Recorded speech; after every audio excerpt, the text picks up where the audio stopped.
What's going on, friends? It's Anton Daniels, and I gotta have a conversation with you guys about Tiege Hanley because you see how the sun is hitting me. This is no finesse, no makeup, no filters, no none of that. This is 100% Tiege Hanley. I use it in the morning as soon as I get up, right after I pray and brush my teeth, jump in the shower, and I'm hitting the streets because you never get a second chance to make a first impression. So even though they're giving you 40% off your first order, 20% off for life, even though you may get a free gift, forget all that, right? Because we would do this even if it was full price because it's worth that much. I'm in the streets, I'm kicking it with people when I see Dusties everywhere. You don't want to be them. You want to separate yourself.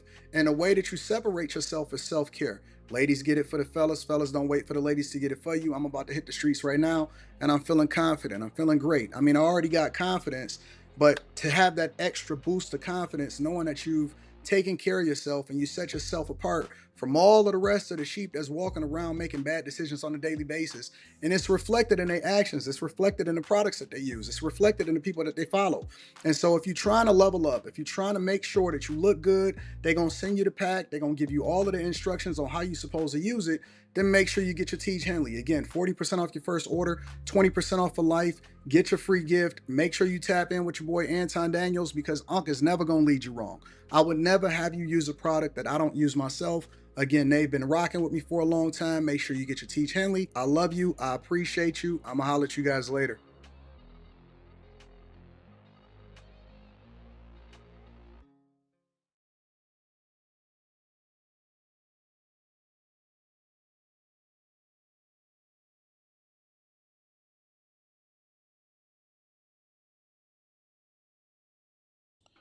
What's going on is Anton from AntonDaniels.com. I appreciate you guys for continuing to rock with me. Thank you for tuning in for another edition of the Millionaire Morning Show.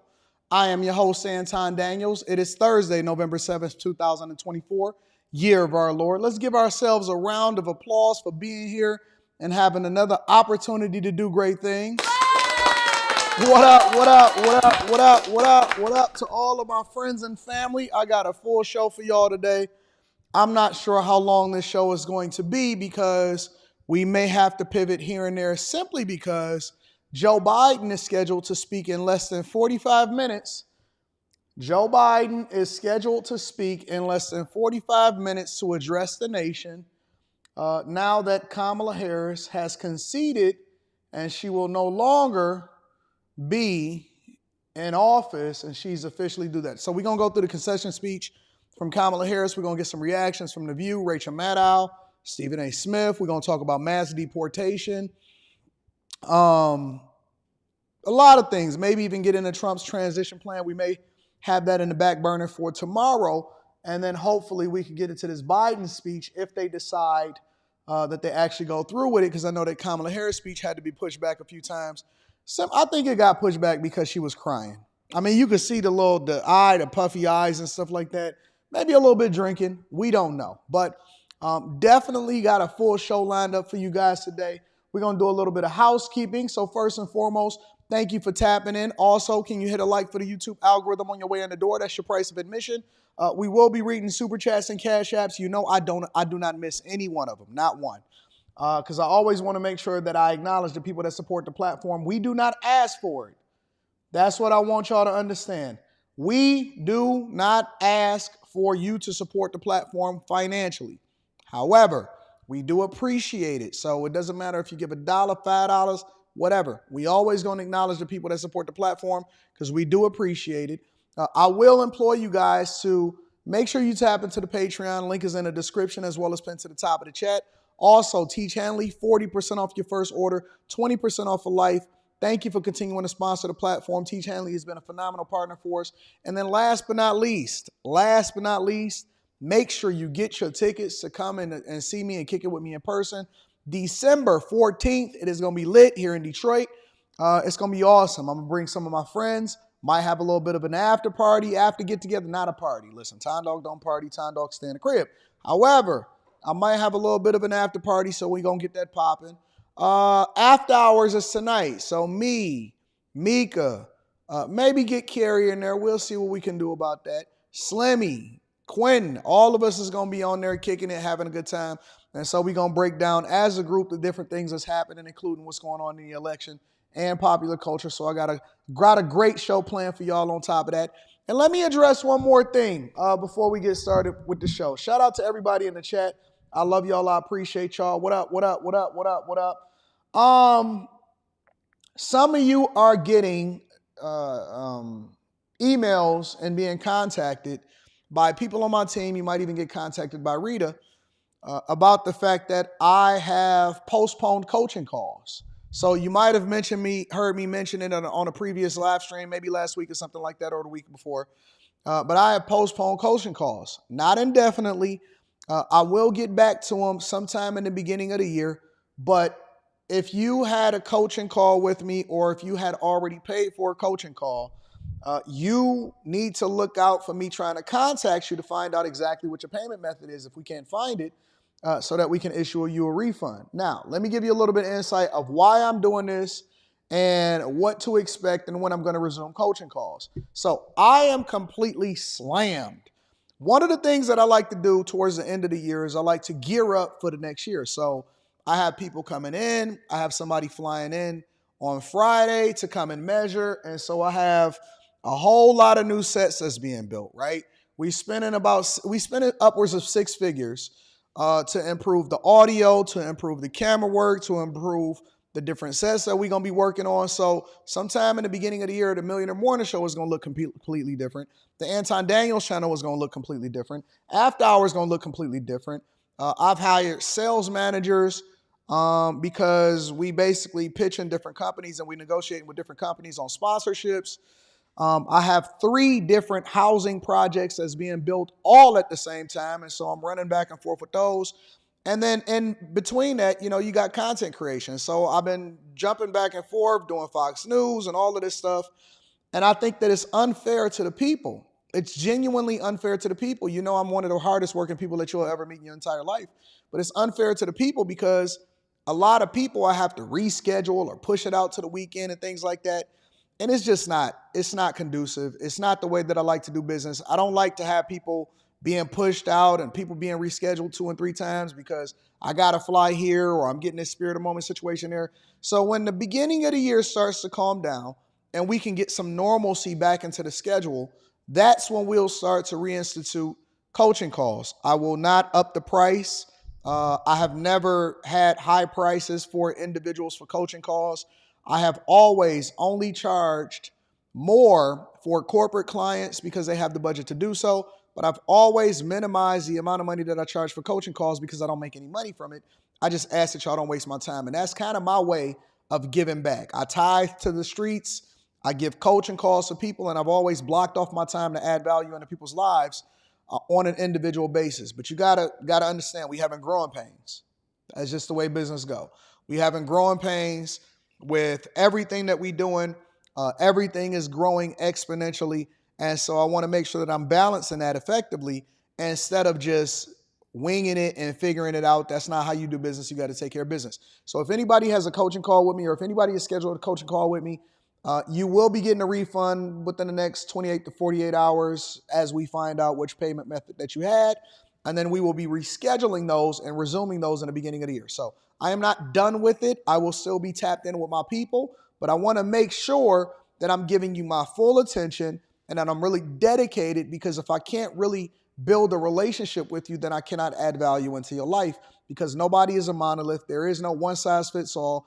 And I always like to build a relationship with the people. And most of the people that get coaching calls with me have reoccurring calls and not just one call. All right. So just to give y'all an update, I know a lot of y'all been emailing me and it's always been a concern, oh man, are you? No, I just want to make sure that you understand that it's growing pains and we're transitioning, and then we're also going to resume it. But at the same time, you got to give me a minute to be able to get things calm and situated. Also in corporate America, I'm making transitions in that. Y'all know that by the end of the year, I had planned on leaving corporate America. So it's a lot going on. It's a lot of moving pieces, but I want to make sure that everything fits properly and we do things right and in order. So just giving y'all a little bit of update. So if you had a coaching call with me or you sent any payment, make sure you look out for your email or email me and let me know what your payment method is, so it'll be easier for me to find it and be able to refund you all y'all money or whatever like that. All right. So what up? We back again. Welcome everybody. Somebody said, LOL, refund, yeah, right. You like Dr. Umar Johnson taking people money. Who money I took? It ain't one person on the face of this earth. We know you trolling. We gonna let you stick around. Nobody can ever in the world say I've ever done bad business. They may not like the way that I say things. People may not like my take on things. They may not approve of my opinion and my take on it, but there's not one person in the world that can ever say that I did not add more value than what they got, or that I've ever taken one dime from anybody. I don't even invest anybody's money. I don't have no courses to sell, none of that. So we know that people are trolling. Let them rock. Let them rock. Ain't nobody in the world that could ever say that Anton done bad business. As a matter of fact, I do such good business, and the people in the Patreon can tell you, there's people in the chat right now. Bitcoin Brown, we've done business together. Tell them how it is. It's people in the chat right now that can tell you that I fund other people's businesses. I don't ask for money. I don't need money. I show my bank account. I show my W-2s. I show my 1040. I show my transfers all in a Patreon. I'm not like them other dudes. That's the reason why I have so much credibility. I actually fund people's businesses. I pay for people's funerals. I pay for people's rent. I actually support my people. It's a difference. It's a difference between me and all of them other people that you think that you know. I've done a Shark Tank style pitch every single year where I actually fund people's businesses and I take no equity into it. Once I send the money, I don't ask for nothing else. All I ask is you do the right thing and you take care of business. And when you become successful, you pay it forward to other people. And so don't ever test my gangster. I tithe to the streets. I give away $250 a day on my way into work every single day. I feed people. And I don't even talk about it out loud like that. I don't have to brag about it because the streets know who I am. Police officers pull over and say, thank you, Anton, for holding me down. That's a fact. So whatever you think you know, you need to reassess it because there's people that actually do good in this world, all right? All right, y'all ready to go ahead and get started with the show? I know they just be wanting my attention. That's all it is. Are y'all ready to get started with the show? President Biden addresses the nation today. Yep, we got that. We prepared for that. So we plan on addressing that within the next half hour. So with that being said, let's go ahead and get started with the show. Again, thank you guys for continuing to hold me down. I will be starting to read super chats after quick hits. Let's get into it, ladies and gentlemen. Quick hits. Quick hits is a segment of the show that we don't necessarily think that we need to bring every single subject in its own individual segment, but we definitely want to keep y'all in the loop on what's happening out in these streets. All right. First things first, Tiffany Henyard is now being labeled one of the most infamous mayors in America, and that's not necessarily a good thing. Check it out. Well, for the first time in months, Dalton Mayor Tiffany Henyard and all 6 village trustees were in the very same room convening for a village board meeting. Casey Quinnes is live there. And Casey, the night is just getting started. That's right, Dawn and Scott. At this hour, several agenda items still haven't been touched. Tonight's meeting, as is par for the course, has consisted of a tug of war between Mayor Tiffany Henyard and several village trustees. Those 4 trustees, Kiana Belcher, Brittany Norwood, Jason House, and Tammy Brown, have been going head-to-head with the mayor since the village's dire financial situation was exposed. Tonight, it was revealed the village offices are even out of paper and ink, with the clerk noting that more supplies have been ordered.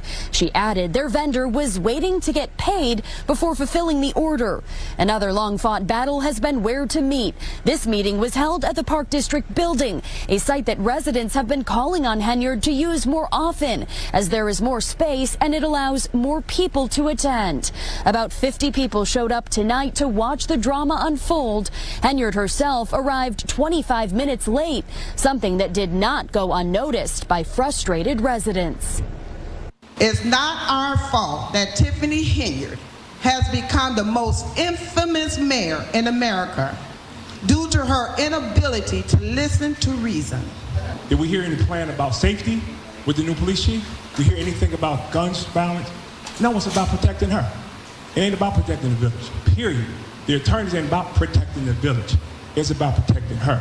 A lot of y'all come to the podium and y'all talk about things that you got no concrete evidence of. All the energy that you guys place into me, I wish you would pour that into yourselves. And that means your lives, the love for your family members. If you pour that same energy into yourself, you will be so much further in life.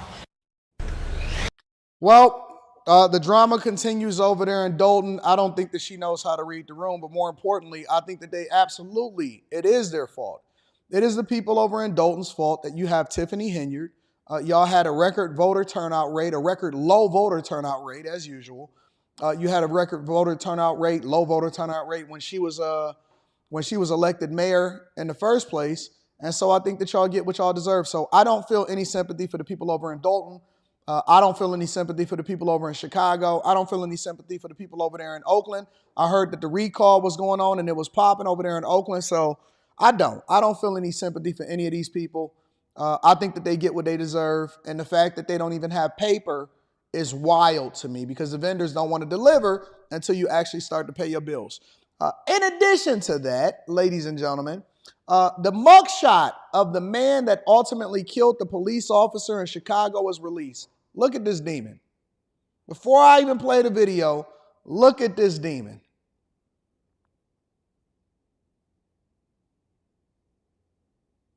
The community is messed up, bro.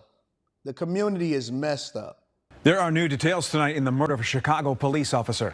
The 23-year-old is now facing charges in connection with the deadly shooting. Tia Ewing has been following this story. She joins us now live with the latest. Tia. Well, Don and Scott, we actually just got his mugshot, and it's very interesting. We'll show it to you here shortly, but let's talk about what we've learned. 23-year-old Darren McMillan was already a convicted felon, and now he's facing 6 felony counts. One, obviously, for attempted murder of the officer that he dragged when he tried to get away from the scene. He's also facing first-degree murder charges for the killing of 26-year-old Chicago police officer Enrique Martinez. And let's show you that mugshot that I was just talking about. That is insane. Honest to God, very few times on this earth have I looked at somebody and I say, that looks like a real life demon.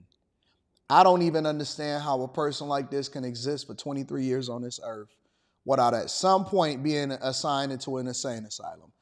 That looks insane. I'm not even comfortable looking at this on my screen. I almost feel like the demons is just showing on the screen right now. That is crazy, bro. Learned yesterday of McMillan's long criminal history. The 23-year-old has been arrested. Y'all think that he going through like withdrawals and stuff like that? Like, you know, now that he's had to sit down in jail and he can't get whatever it is that he's been taking outside on the streets, that now his body is starting to reject and he's going through some sort of withdrawal? That look crazy, bro. For unlawful possession of a weapon and has a pending case out of Will County for possessing and manufacturing cannabis. Months ago, he tried cheating on his drug test. On October 16th, that's when he was placed on electronic monitoring and an ankle monitor was put on out of Will County. McMillan was the passenger in the stopped car Monday night in the 8000 block of South Ingleside.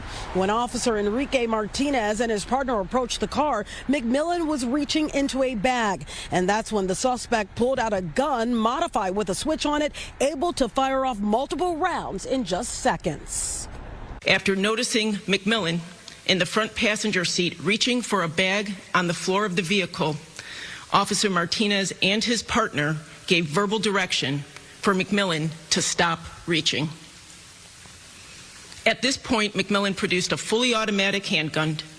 And then y'all be wondering why the police be so antsy and why in certain neighborhoods they need to be a little bit more proactive and a little bit more aggressive when they dealing with certain people, because it only take a split second before they get their hand on that gun that got switches on it, that's illegal, and then ultimately to eliminate that officer's life and then drag another officer under the car. Next thing you know, you got this monster taking mug shots and he foaming at the mouth. Man, listen, bro, I am 100% on the side of police officers. I don't care what the community say. I know what the statistics are. I know that most police officers are the ones that's getting maimed, killed, dragged, divorced, absolutely their lives destroyed. They don't sleep well. They have health problems. They just be trying to make it. If you make it to retirement as a police officer, it's a blessing.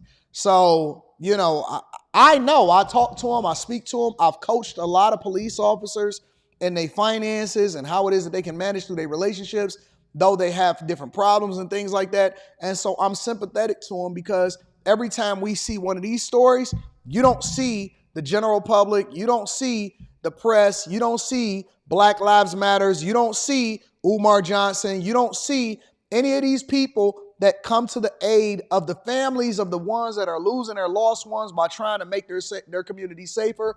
And you got these monsters that's out here that only take a quick second. And then y'all keep talking about, we need more community relations. No. We need the criminals off the street.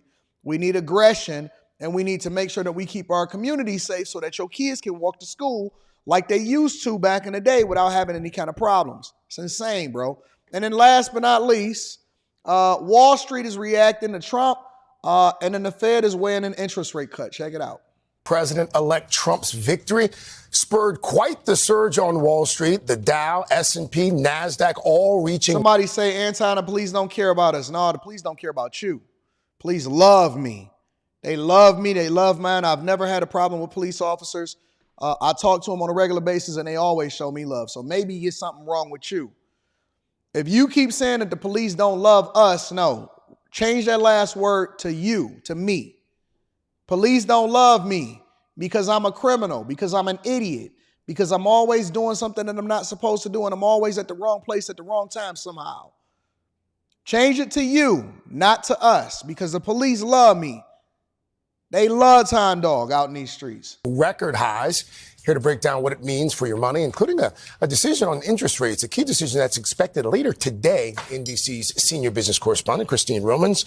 Christine, good morning to you. So again, I mean, 401ks did very well yesterday. A lot of folks saw a lot of big gains. What can you tell us about what's driving the surge so far? So this is enthusiasm about what a Trump administration will look like economic policy, which is tax cuts, tax cuts, tax cuts for business, means businesses can make more money. Deregulation, which means businesses can make more money. And of course, the stock market is a reflection of what companies are expected, how much money they're expected to make. So mass deportations, also part of his economic agenda. That could hurt some parts of the economy. Economists concerned about that. But at least for now, Wall Street just sort of leaning into the euphoria. I'll make the point, too. You've heard me talk a lot about how you need to be invested in the stock market, carefully for the long term. The stock market was up 68% the first time Donald Trump was president. Listen, y'all, if you don't understand that we about bags and we about getting to the money, the whole reason why this is called the Millionaire Morning Show is because we always trying to figure out whether it's crime, whether it's the stock market, or whether it's business or politics, how it comes back down to the money and how we going to profit from it. If you did not have an upswing in your portfolio yesterday, then that means that you're not a chaser. And you need to get involved. And so you need to tap into the Patreon. The link is in the description. We got Stock Club this weekend. Stock Club is this weekend. We realigning our portfolios to position ourselves for what is going to happen after January 20th when Trump takes office. And we are going to figure out which industries are going to benefit the most based off of his proposed policy and how we're going to run up a bag, because I believe personally that this will be a historic time. This will be the golden age of our time. You will have an opportunity to 100% blow the doors off your portfolio and run up. Run it up. At the very least, you need to be, I ain't even going to say what you need to be invested in. We're going to talk about it in Stock Club. There are certain ETFs that I think that you need to be invested in. There are certain companies that I think that you need to be invested in. There's certain industries that I think that we need to pay attention to. There are certain other things, other policies that we think is going to come through now that he controls the Senate, now that we know that we control in the House. We know that it's money on the table that needs to be taken, and we don't want it to go all to everybody else. We got to benefit from it. Listen, it's enough to vote. Once you get in a position, now we got to benefit from it. So the question that we have to have with ourselves now is, how do we capitalize off of the opportunity that's in front of us, and will we really make it count? Will we really? That's the question. All right, forget all of that. Let them women continue to cry the tears that they have because they can't continue to eliminate babies as a form of contraception. Cool. Let's go get to this money. Let's go get the money, all right? Some of us made enough money to go buy another Porsche yesterday. People were showing me some of their gains in their portfolio. I see y'all. I see y'all running it up. Ladies and gentlemen, that's your quick hits. All right, let me read some of the super chats and the cash apps, and then I'm going to go ahead and continue to get started with the show. We're going to get into Kamala's concession speech, and then we're going to position ourselves for when Biden takes the podium, because I know that he's trying to speak today. All right, let me read some of these super chats, and then we're going to continue with the show. Make sure y'all hit a like for the algorithm. If you've been here more than twice, then make sure you subscribe to the platform. Spencer Campbell, shout out to Spence for supporting the show. ESDC, I appreciate you. Mike, that dude, shout out to everybody that's on Cash App that continue to hold me down. Let me read some of these super chats. Mario, what up, Mario? I appreciate you for holding me down. Thank you for the 2-ball. GBG Grizzly in the building says, I want to know why the Democratic Party, though, that boot shakers were so important for this campaign run. Why is Cardi B your juxtaposition to Elon? Right. How you going to put up a Cardi B to Elon? But because that's what they think that the black community and the community is going to be enticed by. They wasn't going for it. Gen Z, millennials, they wasn't going for none of that. Disrespect to black people. They are who they said they were. Ball up top. Shout out to my dog, GBG Grizzly, in the building. Sean says, top of the morning, AD. I didn't get to see your Fox interview. I had to concede. They had some bigger names that agreed to go. I'm going to keep it 100 with you. It was some bigger names that appeared on Fox after Election Day. And they said, Anton, we're going to have to put you on the back burner this time. We're going to bring you back after these huge names. And I said, I feel you. I feel you. I'm working my way up there. At some point, I'm going to be able to knock off the new guy. Then they're going to be like, listen, we got Anton Daniels coming on Fox tonight. And so we're going to have to put you on the back burner. I said, all right, okay. I said, just for good measure, who you got coming on? They said, hey. I said, okay, all right, yeah, I'm going to go ahead and concede that. Now, they got it this time. They got it this time. It is what it is. But I got a great relationship. They know to contact me if they need me. I'll be in the studio this time. It is what it is. Sometimes you just got to know where the pecking order is. I'm not one of them people that feel like I'm running in the Victim Olympics. I'm just thankful for the fact that they continue to give me visibility, and I'm a regular contributor into the news. You know what I'm saying? They said, Anton, we got this person on there. I said, all right. If they just so happen to not show up, make sure you hit me up.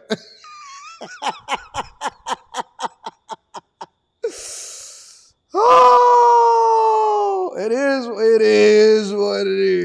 You know what I'm saying? It's a pecking order out here in these streets. But here, let me tell y'all a lesson in that. It's always important to have a great attitude, to be a cultural fit. And this goes for people in business. This goes for relationships. This goes for networking. And this goes for your corporate job, all right? Always be a person that looks to say yes. Always have a phenomenal attitude. People will figure out a way to make you more successful, and they will love to work with you. And you'll have more opportunity the minute that you learn how to say, I'm a teach y'all. Don't worry. I got a whole situationship that I got for y'all inside of the Patreon. Shout out to my dog, Sean. I appreciate you. Mario says, listening for years. Glad I finally joined the Chasers. Truck driver support you, Trump 2024. Shout out to you, big dog. J614 says, just officially joined the Bag Chasers and can't wait for Stock Club. Big fan of your content and thanks for all that you do. Good morning. Hey, y'all need to go back and watch the previous stock clubs because this is not the only stock club. This is just a continuation of what we've been doing all year. There is stock clubs that you need to look at because some of y'all gonna have to catch up. All right? I don't want y'all to be left behind. Tev Marley, shout out to Tev. Tev says, good morning. Let's run this bag up. Anton, I'm making more money than I ever made before, on pace to make 100K, no children. How can I leverage my funds to be successful? We're going to talk about that this weekend. Shout out to you. We're going to get into that this weekend. Wes B. Plan says, I ain't got 40 for some dusty box, but I do got 5 for the collection plate. Shout out to Wes B. Plan. Wes, I'm going to need you to change your profile picture, sir. Emmanuel Simon says, Warren Buffett, diversification is a protection against ignorance. Women keep bringing up reproductive rights in this election because it's protection against ignorance. It's an excuse for their bad decisions. Wealth Building Journey says, Time really does fund people's businesses. Every year, have you join the Bag Chasers so you don't miss out. Join the Chasers on the Patreon. If you know, you know. Chris Cunningham says, Stop letting these dusties. What makes you think that I'm letting anybody get to me? I just like to address what the chat is my co-host, so I got to speak to the chat. I have the rights to promote the wrestling match, Big Gresh versus Tiff. Henyard, who y'all got, name that finishing move. Shout out to my dog Magnetar. Crow T. Shetty, shout out to you with the super sticker. I appreciate you. Young and Reckless says, Anton, do you realize the majority of black women get pregnant by these men in the community?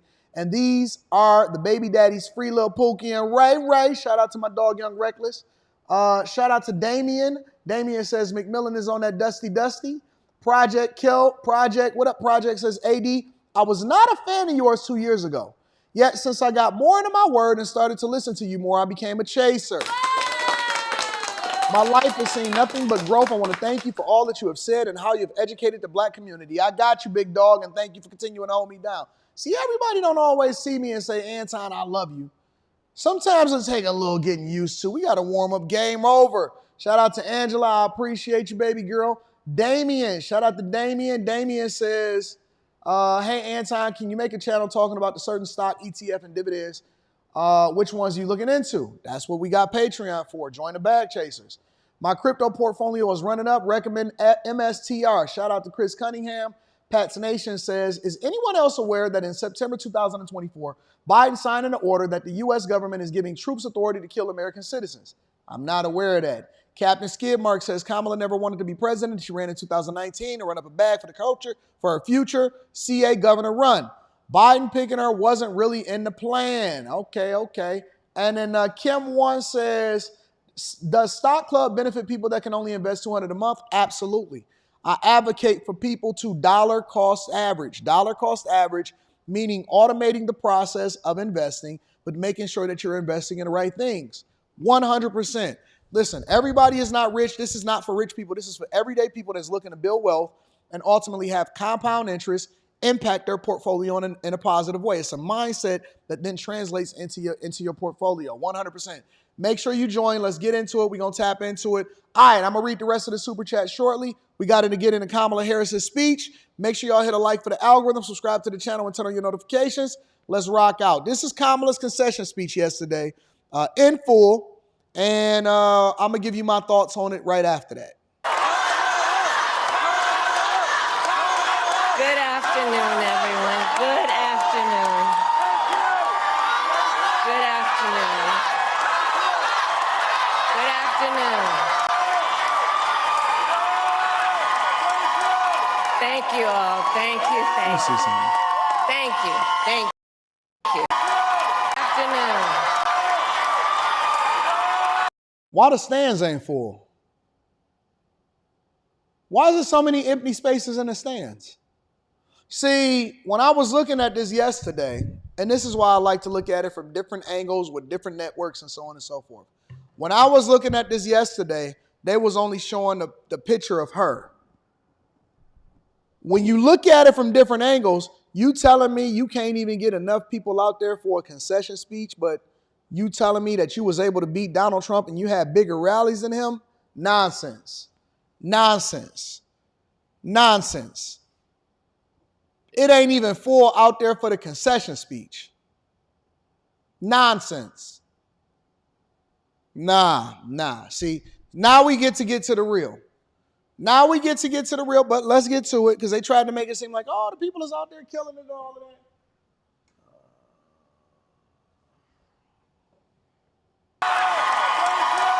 Thank you all. No way she was going to be Trump. No way. Thank you. Whole map Thank was you. real. So let me say, and I love you back, and my heart is full today. My heart is full today, full of gratitude for the trust you have placed in me, full of love for our country, and full of resolve. The outcome of this election is not what we wanted. Her neck actually does not it better. What we fought I think for. that neck is a stress thing. Not what we voted for. But hear me when I say, the light of America's promise will always burn bright. As long as we never give up, and as long as we keep fighting.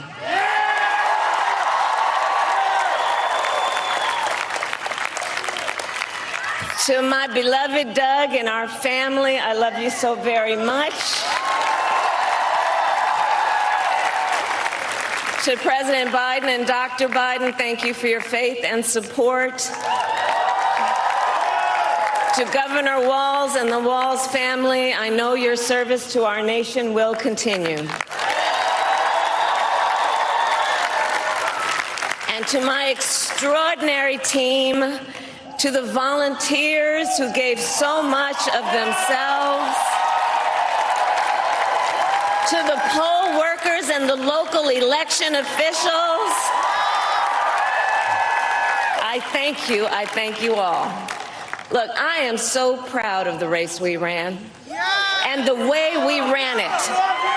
And the way we ran it. Over the 107 days of this campaign, we have been intentional about building community and building coalitions, bringing people together from every walk of life and background, united by love of country with enthusiasm and joy in our fight for America's future. And we did it with the knowledge that we all have so much more in common than what separates us. You notice how she gonna make sure she hit on that so much more in common than what separates us point? They're gonna keep hitting on that, yo. Now I know folks are feeling and experiencing a range of emotions right now. I get it. Yeah, range of happiness. But we must accept the results of this election. Earlier today, I spoke with President-elect Trump and congratulated him on his victory. I also told him that we will... I believe that the Democrats divided this nation so much. Honestly, I believe that Democrats, in their quest and in their bid to win this election, including Obama, including Kamala Harris, and including all of these celebrities, I believe that they did more to divide the nation than they ever could to actually help us and bring us together. It's funny that this party is the party of division and not the party of bringing people together. And they actually made more hate, while it looks like Trump made America great again by actually bringing people together, really with forcing us to not identify based off of or vote based off of identity politics, but more or less align based off of policy. Because when you vote based off of policy and what's going to actually help everybody, that is what brings people together. It's not about a message. It's not about hope. It's not about joy. It's not about all of this stuff. All they did was say, vote. This is what the Democrats' message was, and this is where they messed up. And I said this. They messed up in a lot of places, but this is one of the biggest things that they did to mess up. They kept saying, Trump is going to do this. Trump is going to do that. Trump is going to do this. Trump is going to do that. Instead of saying, and shout out to all of the new bag chasers, shout out to DJ Complex, I appreciate you.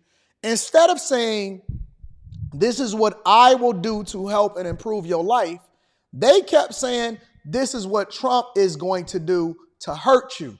And all they did was continue to promote him. And I tell people all the time, and I don't mind saying this out loud because I know that it's still going to happen. It's almost like a good idea, right? I don't never mind saying a good idea. I tell people good ideas for channels. I remember I was telling people that they needed to start a certain type of channel I'm not going to tell you the type of channel again because I already gave that out. I remember saying a lot of different ideas, and you know why I didn't mind saying it? Because nobody is going to do it anyway. Nobody is going to do it anyway. It's two things that's really interesting about this election. They spent more time promoting Donald Trump than they did their own plans and their own policies. That's number one. And number two, Democrats do not show up to the polls.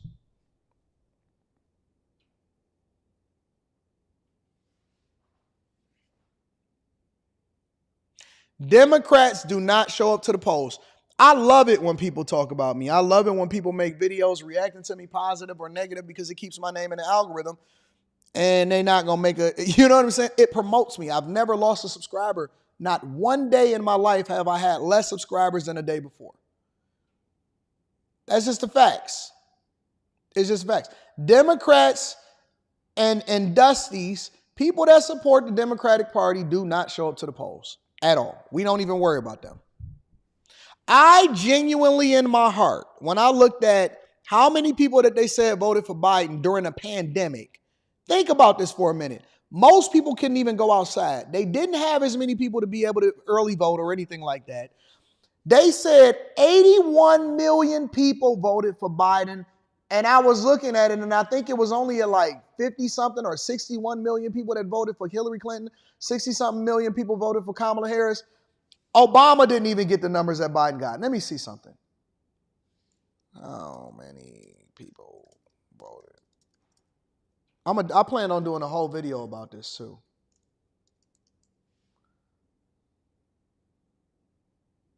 When Obama won his presidency,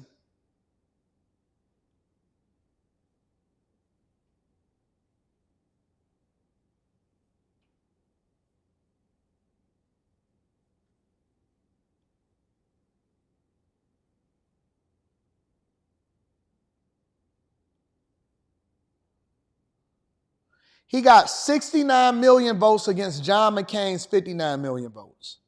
In 2008, when people were more engaged than ever to actually go out and vote, Obama got 69 million votes. You're not going to sit here and tell me that Biden got 11, 12 million more votes than Obama. Get the hell out of here, bro. No way, no how. No way in hell are you going to sell me on the idea. No way in hell are you going to sell me on the idea that Biden is a more popular president than Barack Obama. As much as I don't like Barack Obama, you're not ever in life going to sell me on the idea that Barack Obama got 12 million less votes than Biden. Biden got a record amount during the pandemic. Man, get the hell out of here, bro. And in hindsight, honest to God, in hindsight, I'll be listening to, and I'll be going back and I'll be doing my research. And these are the things that honest to God, that I'll be going through and I'll be researching and I'll be looking at in my spare time. And I was looking at it and I said, wait a minute. Obama got 69 million votes. And it was a record at the time. And Biden got 81 million votes? Get out of here, bro. No freaking way. But here we are. Let's continue to this concession speech. And then we're going to move over to Biden, his live comments on what happened during the election and his reaction. We'll help him and his team with their transition, and that we will engage in a peaceful transfer of power.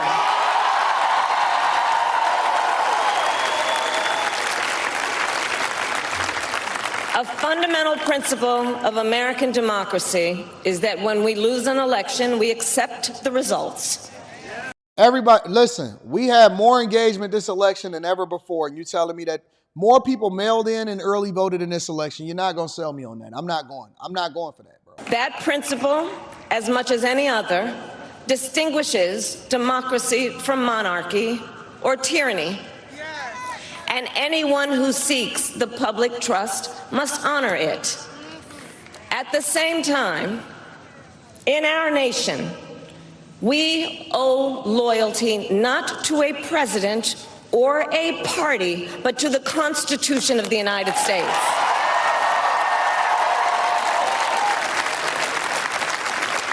And loyalty to our conscience and to our God.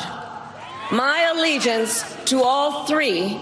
Now, you know she ain't write this speech. You know she ain't write this speech after what she just said. Is why I am here to say, while I concede this election, I do not concede the fight that fueled this campaign. She got to be one of the most unpopular candidates of all time, bro. No matter what the media tries to do. The fight for freedom, for opportunity, for fairness, and the dignity of all people. A fight for the ideals at the heart of our nation. I'm surprised they ain't hit us with the glass ceiling that speech. reflect America. Hey, Hillary Clinton said that we hit the glass ceiling and it has so many cracks in it that the next woman that came through was gonna break through the ceiling. I guess that they put some cement on top of that joint. Huh? I guess that was bulletproof glass because she wasn't getting through that ceiling, not even a little bit. Our bro. best. That is a fight I will never give up.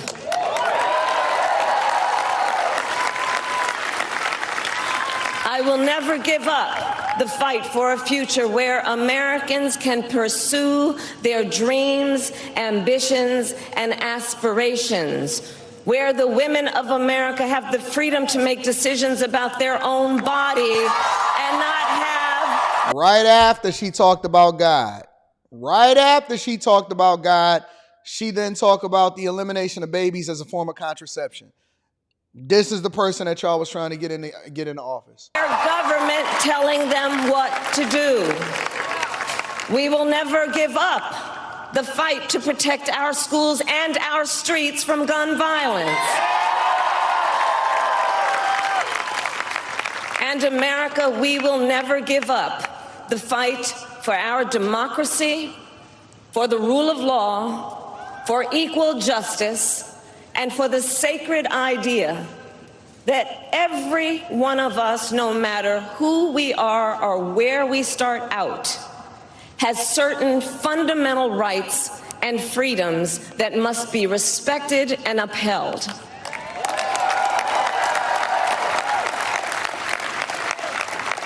And we will continue to wage this fight in the voting booth, in the courts, and in the public square.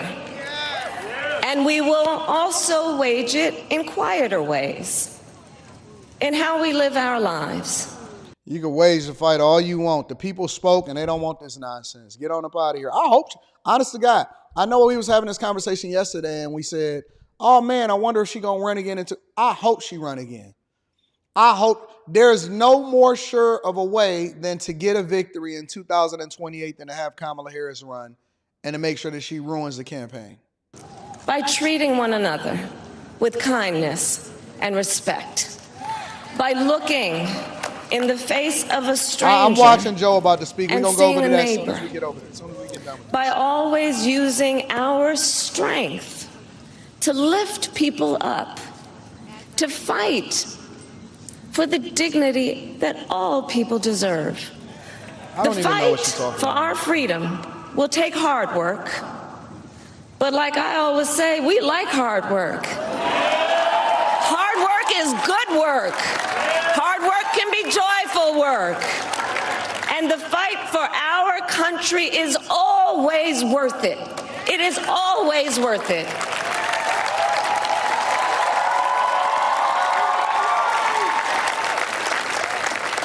To the young people who are watching, it is...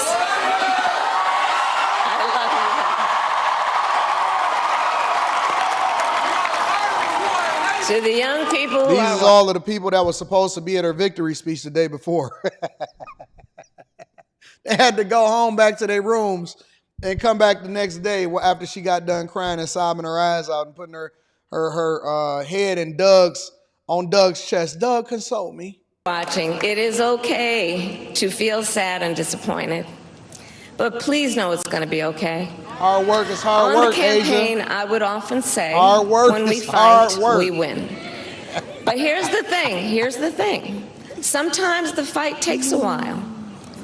That doesn't mean we won't win. That doesn't mean we won't win. Good luck.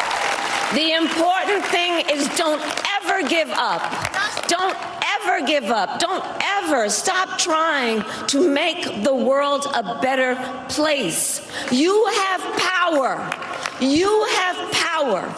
And don't you ever listen when anyone tells you something is impossible because it has never been done before. Our ladies is 0 for 2 trying to run the nation, trying to become the president of the United States. Actually 0 for 3 because Hillary got beat twice. And then Trump is a woman beater.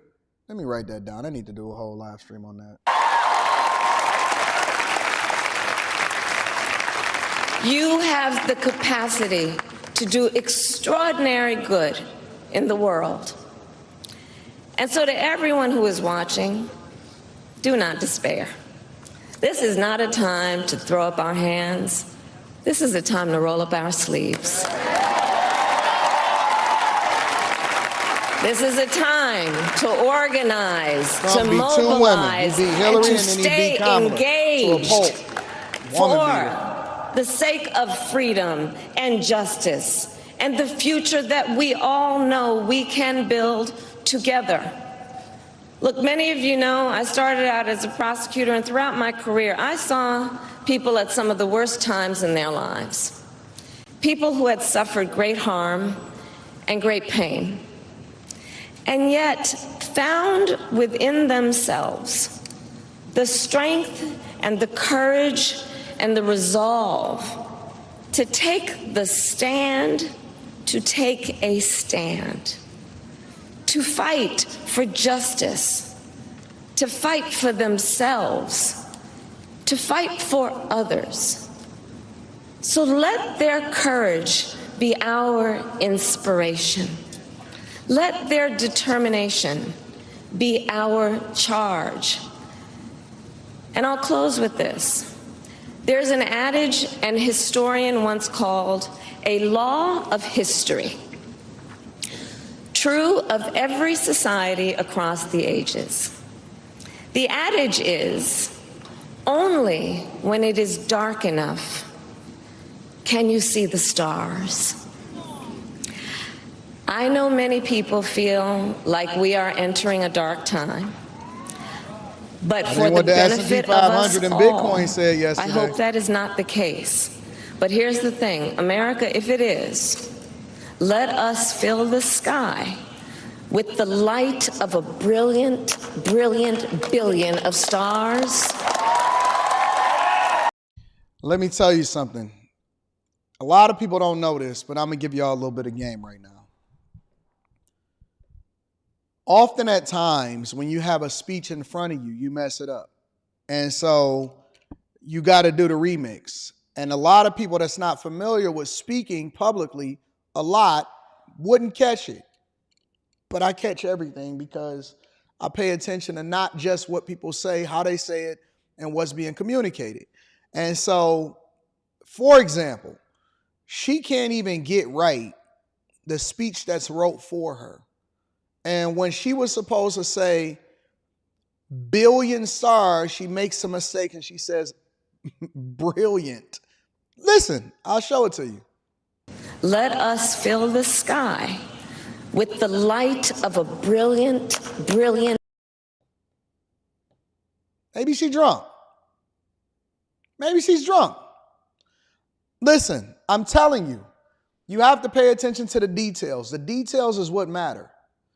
The details is what matter. Maybe she drunk, maybe she tired, maybe she was crying her eyes out. You got to be able to read the teleprompter correctly. Listen to what she's saying. Fill the sky with the light of a brilliant, brilliant billion of stars. It was supposed to go the light, and I was actually able to go back and look at the speech, and I compared it. Once I heard this the first time, I said, that don't sound right. And I looked at, they actually have a transcript of her written speech online, and it was supposed to be the light of a billion stars. But then she goes and she remixes it and she say, and then the light of a brilliant, brilliant billion stars. And that's why some of her speeches is so incoherent, because they get messed up from the teleprompter, and so they have to remix it and make it the best that they can.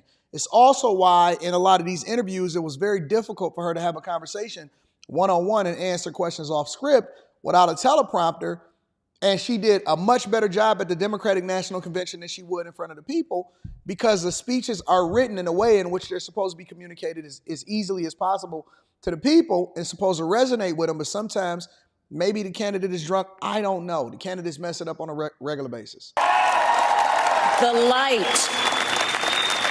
light of optimism, of faith, of truth, and service.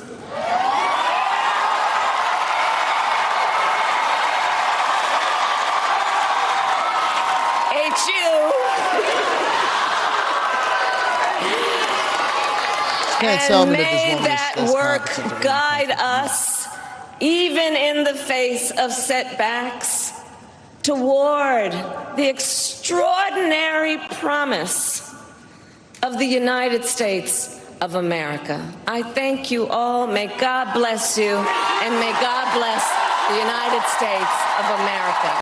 And that is Kamala Harris' speech, ladies and gentlemen. Y'all let me know what y'all think about it inside of the chat. You know, the chat is my co-host of the show. We are waiting on Biden to finally hit the podium. He may just be waking up. I don't know. You know, he's a little bit more sleepier than he has been lately. But while he's waking up to that podium, let's do this. We'll come back to that later. While he's waking up to that podium, we are waiting for Biden to finally address the nation. And while we're waiting for that, we'll go ahead and read some of the super chats and acknowledge some of the people that supporting the platform. Damien says, "What up, Anton? How you doing? How do you feel about state funds, tax overages, and tax liens and tax deed flipping?" I don't do flipping.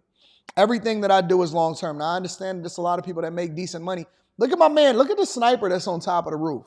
When I went and visited the White House a couple times, first time that I visited was I think a couple years ago, I was able to see the sniper walking across the roof. It'd be snipers everywhere around the White House. That junk is crazy to see in real life. You can actually see him in the upper right-hand corner. He's actually behind that little white thing right there. But that's crazy. But yeah, I do long-term investing. I'm not necessarily looking forward to, getting into tax liens and tax deed flipping. I don't do any flipping whatsoever. So it's cool if you can get into it. I think that you got to have capital in order to be able to take on that type of thing. Nick the Magnificent says, "Love your show. Me and my mom watch your show before starting our day." Shout out to you and Mom Dukes. Appreciate you. Sean is in the building. Shout out to Sean. Sean says, "All good, fam. I'm still supporting you." Shout out to you, big dog. I appreciate you. Levi Apparel says, "Anton, amazing year. It's time to get to the bag." I agree with you. Josh Epps Sr. says, "Join your Patreon, big dog. Where do I start?" Right at the top and go right on down. Just start at the top and work your way down. Unless you're doing it from Stock Club, then you want to start at the beginning of the year and then work your way up. You know what I'm saying? And it got a search functionality on the Patreon for you to be able to just type in Stock Club and then you go from there. Trey D says, "Love to see black male drone bees cry after the queen lost the election." Shout out to you. Lisa M goes on to say, "Fox is saving the best for last, Anton, and that's you. Much success, my brother." Shout out to you, Lisa. I love that. This is a great time to be alive. Let's run it up. The golden age, I believe. Keyshawn White says, Trump's inauguration, walking past Kamala Biden and Obama is going to be crazy. I don't think Obama's going to be there. No way Obama's going to stay there. "Thanks for all that you do," says Cornflower Garden. Thank you. I appreciate you. Crown says, "Great morning, Mr. Daniels." Now, let me just say this. Great morning, Mr. Daniels. Shout out to the Bag Chasers. I appreciate you, Crown. Thank you for always supporting the platform, my friend. Let me say this. Biden was supposed to address the public at 11 a.m. Eastern. 11 a.m. Eastern was the time that Biden was supposed to come out and address the public. 11 a.m. Eastern. We still ain't seen him. What they doing? 11 a.m. Eastern, Biden was supposed to address the nation. So we're going to still wait for that. We still waiting on Biden. That's why I didn't mind taking our time and getting through Kamala Harris' speech, because I knew that it was going to take him some time to get out of bed. He got to brush his teeth. He got to get some help down the stairs. You know how it is. My wife said I'm brainwashed now because I watch you all day. I said, nah, I'm just woke now. Tell wifey we said, what up, though? We love her. Chasers, 2024 and Trump, baby. Wifey, we love you. You should come to the show and meet me. It's going to be a dope show. Erwin Taylor says, "I should have joined you on this account versus project." I should have joined you on this account versus project. Shout out to you. Shout out to Erwin. He said, I don't want to put in that name. Trump won 5 states that passed the rights. Interesting. Mass says, "We in a good timeline." Keyshawn White goes, "The Trump rally I went to in Atlanta, people was running to get good seats in the arena. Trump is the MJ of politics for sure. I don't think we ever going to see anything like him again." What in the World TV says they lost the election, but won when it comes to dividing the family. That's a fact. Dave Burning Miles says, "Facts 80, they drew the line in the sand." I appreciate you, Dave. Mrs. C goes on to say, hi, Anton. If you haven't already, can you watch this documentary called Agenda, Grinding American Down? Very informative. What platform is it on? Is it on Netflix? Is it on Amazon? Let me know what it is. Is it on YouTube? Core, what up? Core says it wasn't Biden love, it was Trump hate. I don't think he got 81 million votes. Damien goes, I can't respect the party who turns a blind eye to the situation they put us in: mass inflation, homelessness, illegals. Now that the demons have stepped aside, now we can run all this paper up the real way. I agree with you. What in the World TV says the majority of the black men voted for Kamala. Why are black women still mad at them? They tripping. It's Trump 2024. That's true. Most black people voted for Kamala Harris. That's a fact. But we don't really care because y'all, listen. If y'all really wanted Kamala Harris to win, if y'all want y'all future president to be controlled by the black community, all you got to do is stop taking out your babies. Oh, I know that one hurt it. If you want to control what is going on, why are y'all still 13.6% of the population and declining? Y'all are being replaced by so many other people. If you wanted to control what is going on in this election, all you had to do was stop eliminating your babies. But the very thing that you love is the thing that's going to be your undoing.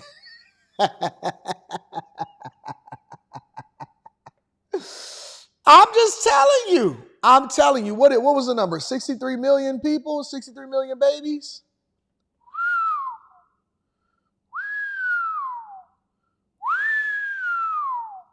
If we wanted a stronger workforce and y'all didn't want migrants over here, then you should have stopped killing your babies. Ooh-wee.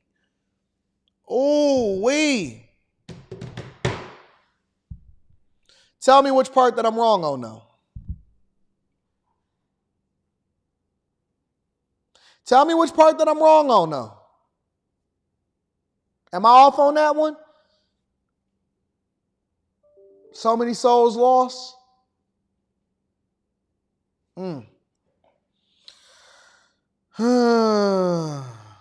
Damien, I see you. Aaron L. says when she says fight in her speech, but we're not going to say she was inciting an insurrection. Right. Had that been Trump, they would have said that he was trying to take over the world. Good morning, teardrop time.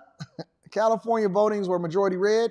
Only major cities were blue: Sacramento Bay Area, LA, San Diego, and the stock market is up. We know who losing these elections. The only crack in the ceiling was Trump's. Mr. Guap says, Anton, what happens to the rest of the campaign money? I bet she won't donate it to the hurricane victims. Same thing that happened to Biden's campaign money. It went to the next candidate. Would you vote for Tulsi? You want to know the honest to God truth? You don't want to know the honest to God truth. The candidate has to be so bad on the other side that I would actually vote for Tulsi. And the reason is not because Tulsi is not intelligent. It's not that she's not great. It's that by default, I'm never looking for a woman to lead me. That's just the honest to God truth.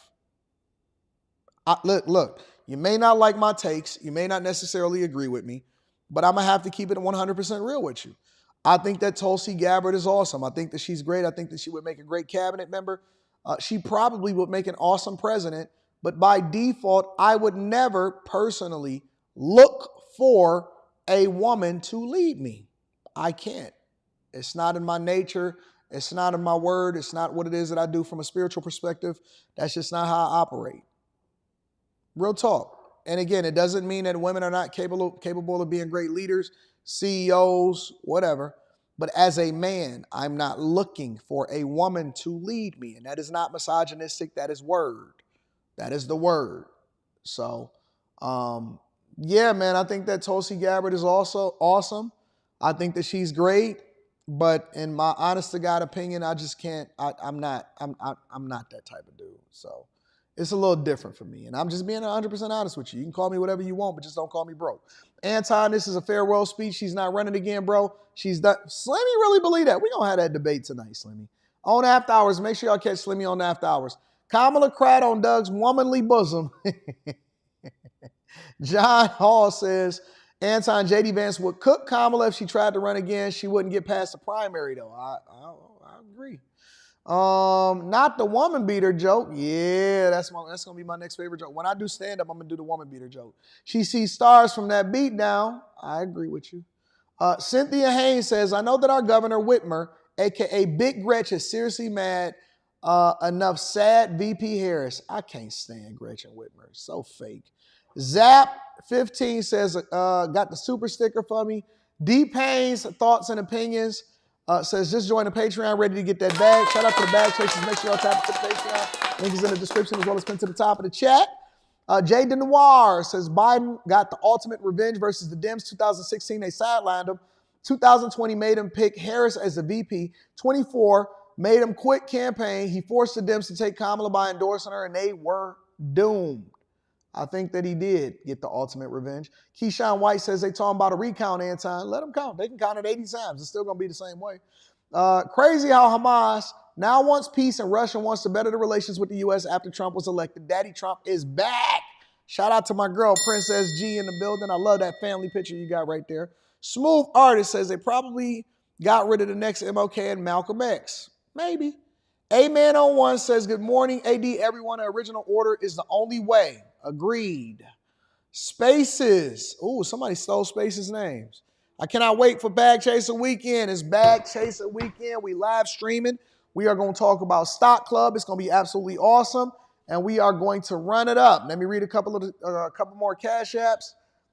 Flores. Shout out to Flores. Flores says, what up, though? I appreciate you, Flores, for holding me down. And then the Destin one says, good morning. Has anyone else's kids got the plantation text that's been circulating? 2K sent me this. Let me read this. Let me send this.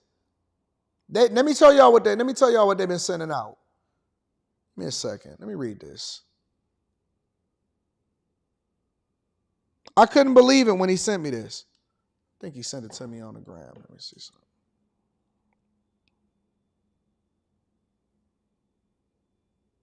I got to read y'all this plantation text that they sending out to people that they don't agree with. It's crazy. This is what it says. And you tell me, is this the same text that y'all got? It says, greetings, whatever your name is. I haven't gotten it, but this is what it's saying. You have been selected to pick cotton at the nearest plantation. Be ready November 13th, 2024 at 12 p.m. sharp. With your belongings, our executive slaves will come and get you in a brown van. Be prepared to be searched once you've entered the plantation. You are in Plantation Group K. It's crazy. It's absolutely crazy that what they sending out to the people is wild. So we got Biden coming up. Yeah. 2K sent me that, bro. 2K sent me that. Well, he sent me a screenshot of what they sent him. So right now we waiting on Biden to pull up to be able to give his speech. Here he come. Look at Biden, he gonna do a little jog. What is that little jog right there?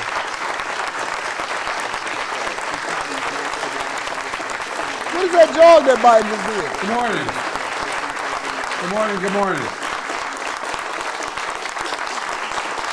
Thank you, please. Thank you.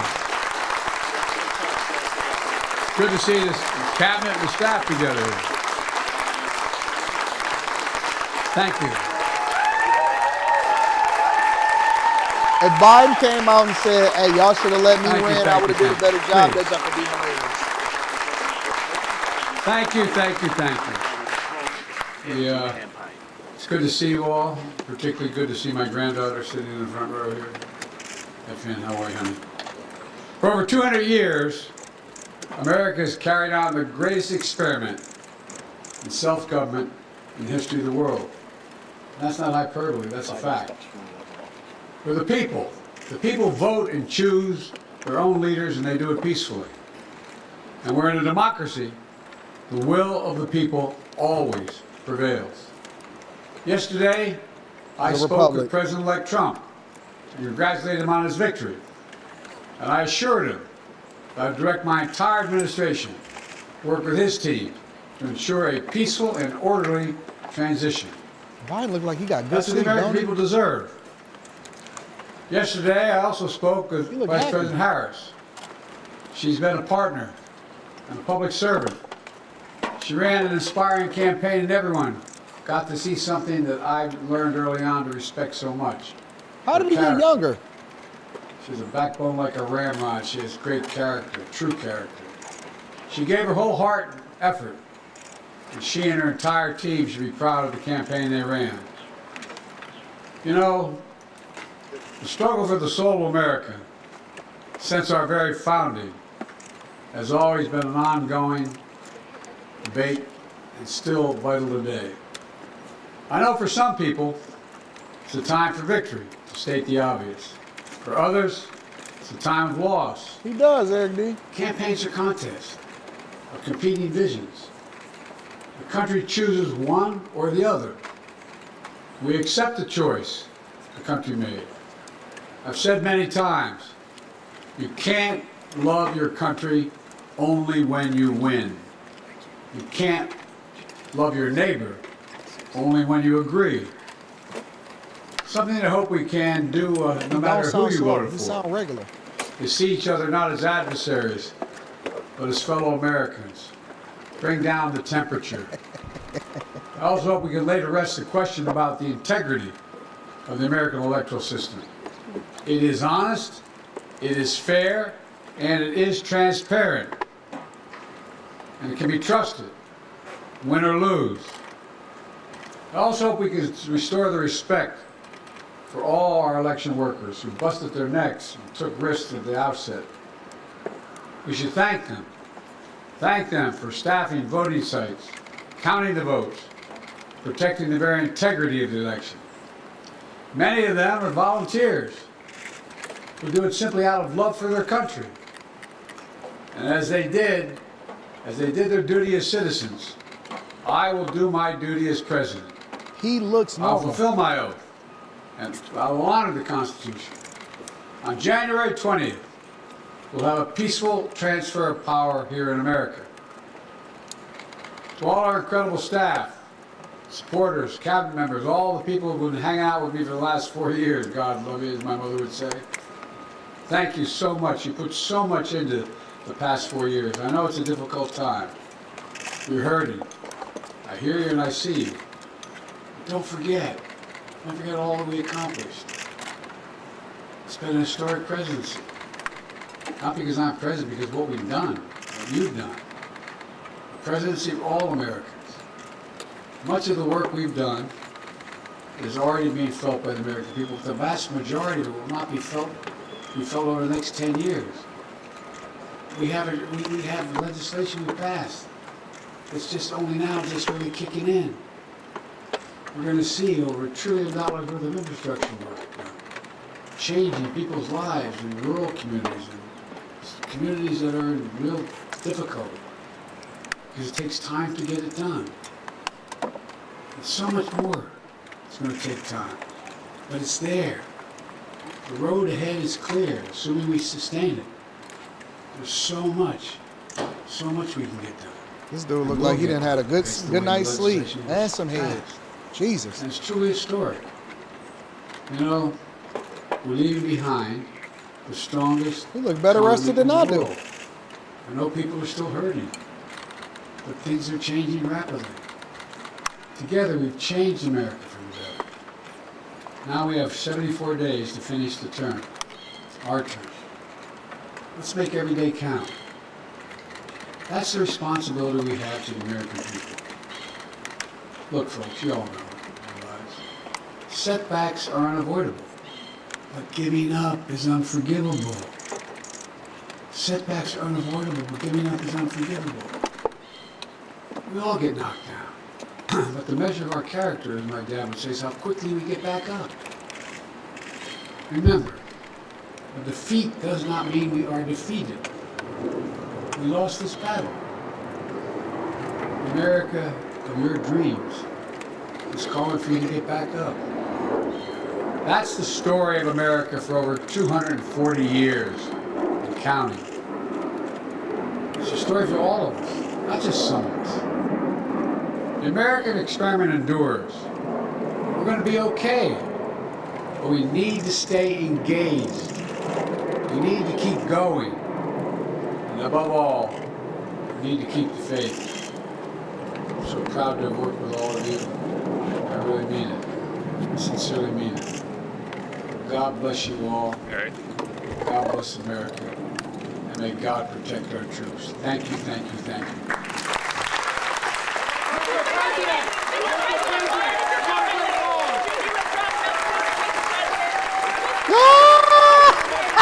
He hit him with the kiss.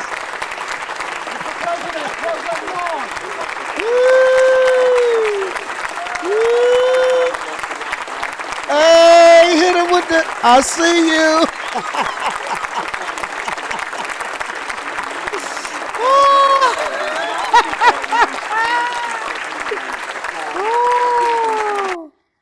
Oh, dog, that is the funniest thing ever.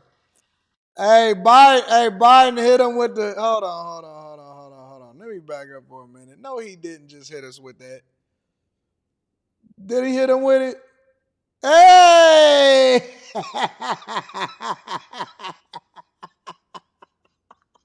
Hey, he hit him with the, I see you. Hold on.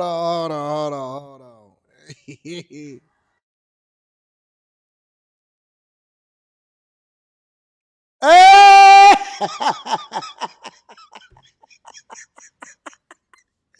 Oh, snaps. Everybody win. Kamala lose, everybody win. Biden's legacy. Hey, I guarantee you Biden is up there somewhere. Biden is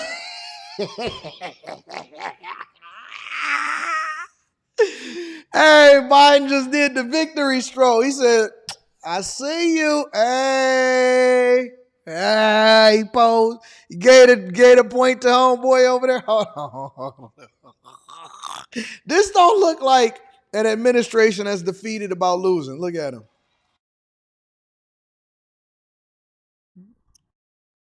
Hey, that's the old. We got that old thing back.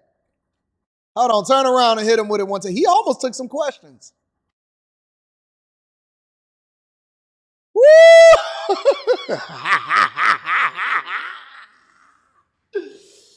Hey, he almost took some questions. He started to take some questions. He said, hey, we got time for questions? I'm feeling spry today. Hey, shout out to Biden. Let me give him a round of applause. Good God. Biden hit him with the pose.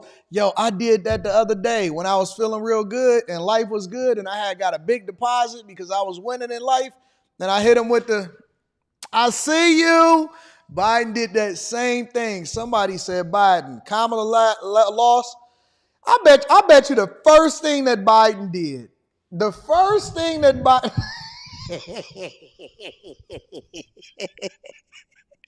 I bet you the first thing that Biden did when he found out the results of the election and he started to see that red wave, he probably called Nancy Pelosi and said, I told you, Nancy. I told you, Nancy.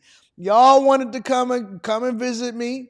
I had to vid, because that's when they kicked him out. They kicked him out at his weakest, and so they're going to have a farewell tour for him at the Democratic National Convention. He ain't having that. He was like, okay, all right. Okay, I got you. I see you. We're going to see what's going to happen in November. That whole map turned red, and he was like, see, now they got the Senate, and they win the presidency. I told you. What made you think that she was better than me? Hey, y'all ever seen that lip reading video with him and Obama? And the lip readers was going and they were saying, hey, she not ready, she not strong enough, and all of this other type of stuff. I bet you Kamala was mad at that. Y'all ain't never seen a lip reading video? Let me see if I can find that video. Hold on.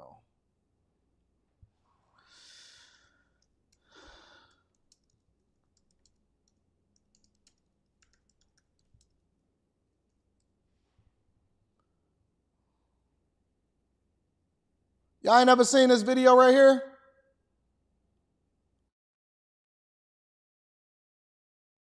And they had lip readers coming out there to say what he was saying and stuff like that.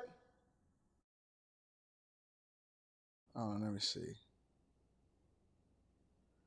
Biden tells Obama she's not as strong as me. Uh-oh, we can't have no commercials. Let's switch that. We ain't gonna switch. We're gonna switch that. No commercials.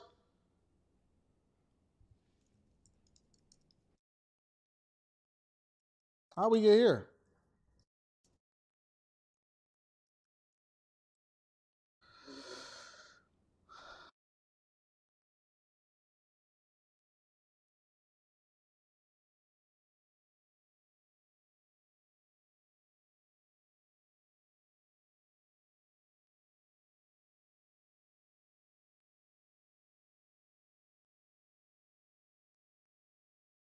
Biden said, yeah, that's right. She not as strong as me. That's what the lip reader said.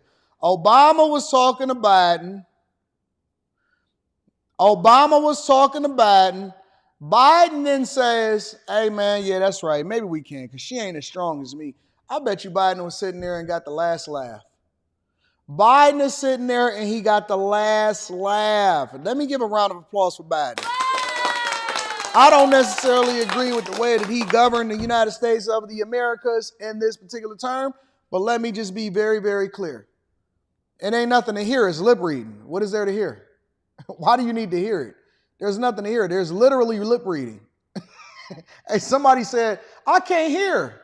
Me neither. That's why I'm reading the words. That's why it's called lip reading. You know what I'm saying? We're not supposed to hear it. We're supposed to look at the lips and then try to figure out what they're saying. Look. You don't need to roll with me. I know most of us are C students here, myself included. But y'all gotta roll with me. You're not supposed to hear because it's lip reading.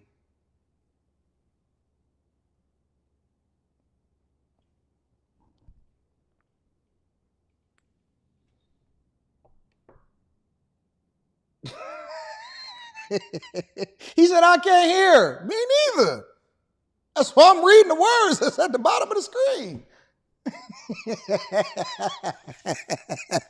I love y'all. I love my chat. Let me give y'all a round of applause.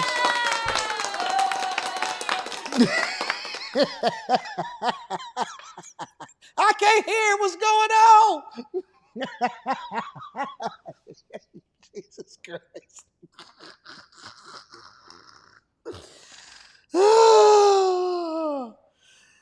I can't see what they're saying. I can't hear. I can't.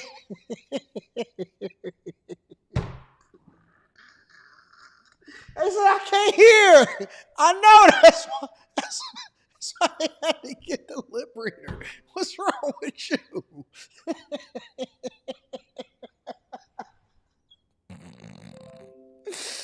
Oh, God. What is happening in this world? Did you vote?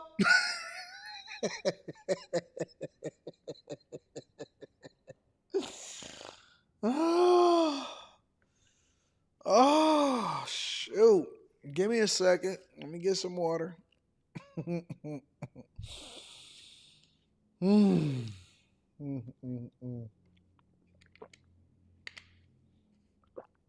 Oh, God.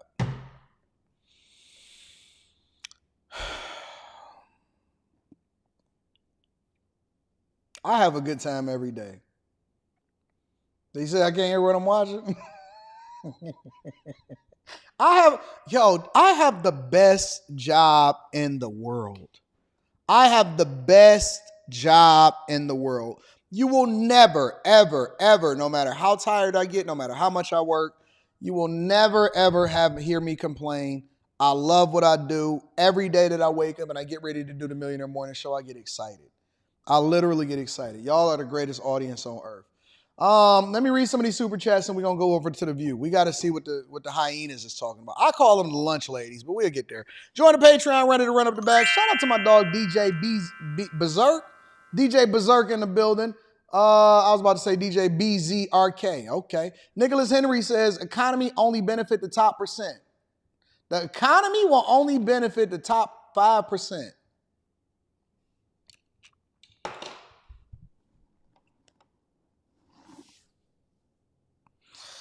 Nicholas Henry, I like your bow tie, so I'm going to tell you this. There is literally 1,700 1,700 new millionaires every single day. Once a day, when the clock strikes 12, there are 1,700 new millionaires minted every single day. Look it up. It is a fact. Look it up. It is a fact. You have to get out of the victim Olympics and thinking that somebody is going to do something for you. It is up to you. Most millionaires are first generation millionaires. It is not wealth that is passed down to them. You have to get out of the matrix, sir. You have to wake up and realize that it is an opportunity outside for you that you have, and you are blessed to be in this country. I know people like to talk stuff about America, but I'm just telling you, you are blessed to be in this country. That means that if you reduce the self-inflicted wounds, no more car notes that you can't afford, no more over insurance, no more buying things to impress people that don't even care about you, no more credit card debt, no more Klarna, no more Afterpay, no more over shopping, no more simping for these women and spending money on people that don't even care nothing about you. No more of anything that does not benefit you. You put your head down, you go back and you reduce your expenses, you make the sacrifice, you then are intentional with your investments, and then you limit the people around you that's going to have you crashing out. You too can be a millionaire. And then the question that we will be having, or the conversation that we will be having, is not how dusty somebody is, but how can you reduce the amount of money that you have to give over to the federal government in taxes? That is the conversation that I have with my friends. Hey man, what did you do? What's your tax strategy? How are you moving? What kind of business you starting?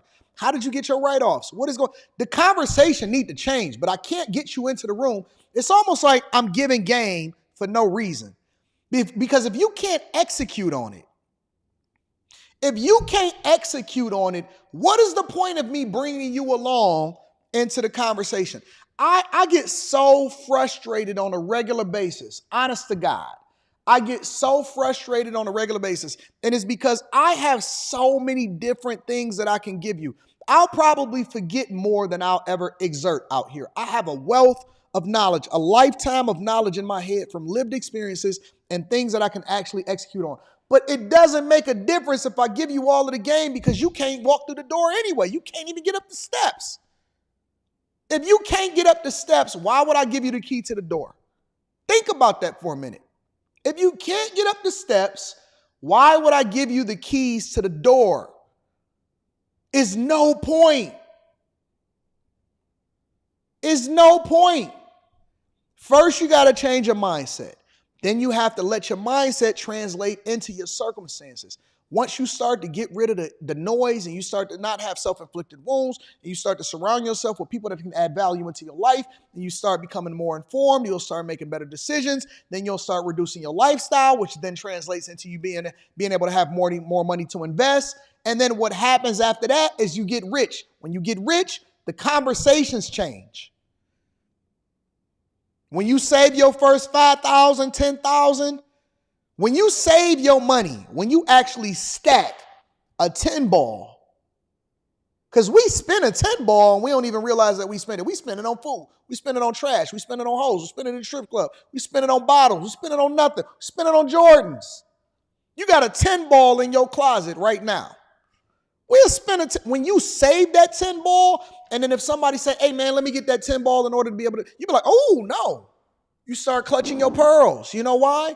Because that's my 10. And that 10 means something to me. So now that 10 is 10,000 employees that I need to go out there and work, because I'm never touching the principal. The only thing that I want is the interest back. The 10 got to go and make me another 10 in order for me to spend that 10, because that's my 10. And I want that 10 working for me 100% of the time. It means more to you when you got to work for it. And that's why we don't value anything. We don't value money. We don't value relationships, because we didn't have to do nothing to get it. And that's why credit is so dangerous. Credit is also a mindset. Credit it's not just points. It's not the points. It's the fact that they understand psychologically. I know because I've read the studies and they distribute it to us in my corporate job because that's what I do for a living. The studies show that you're more likely to spend more money when you do it with a credit card because it's not real. It's the same psychological process that they leverage inside of casinos. The reason that they got you exchanging money for chips is because we don't value the chips as much as the money that we had to trade in our time in order to acquire.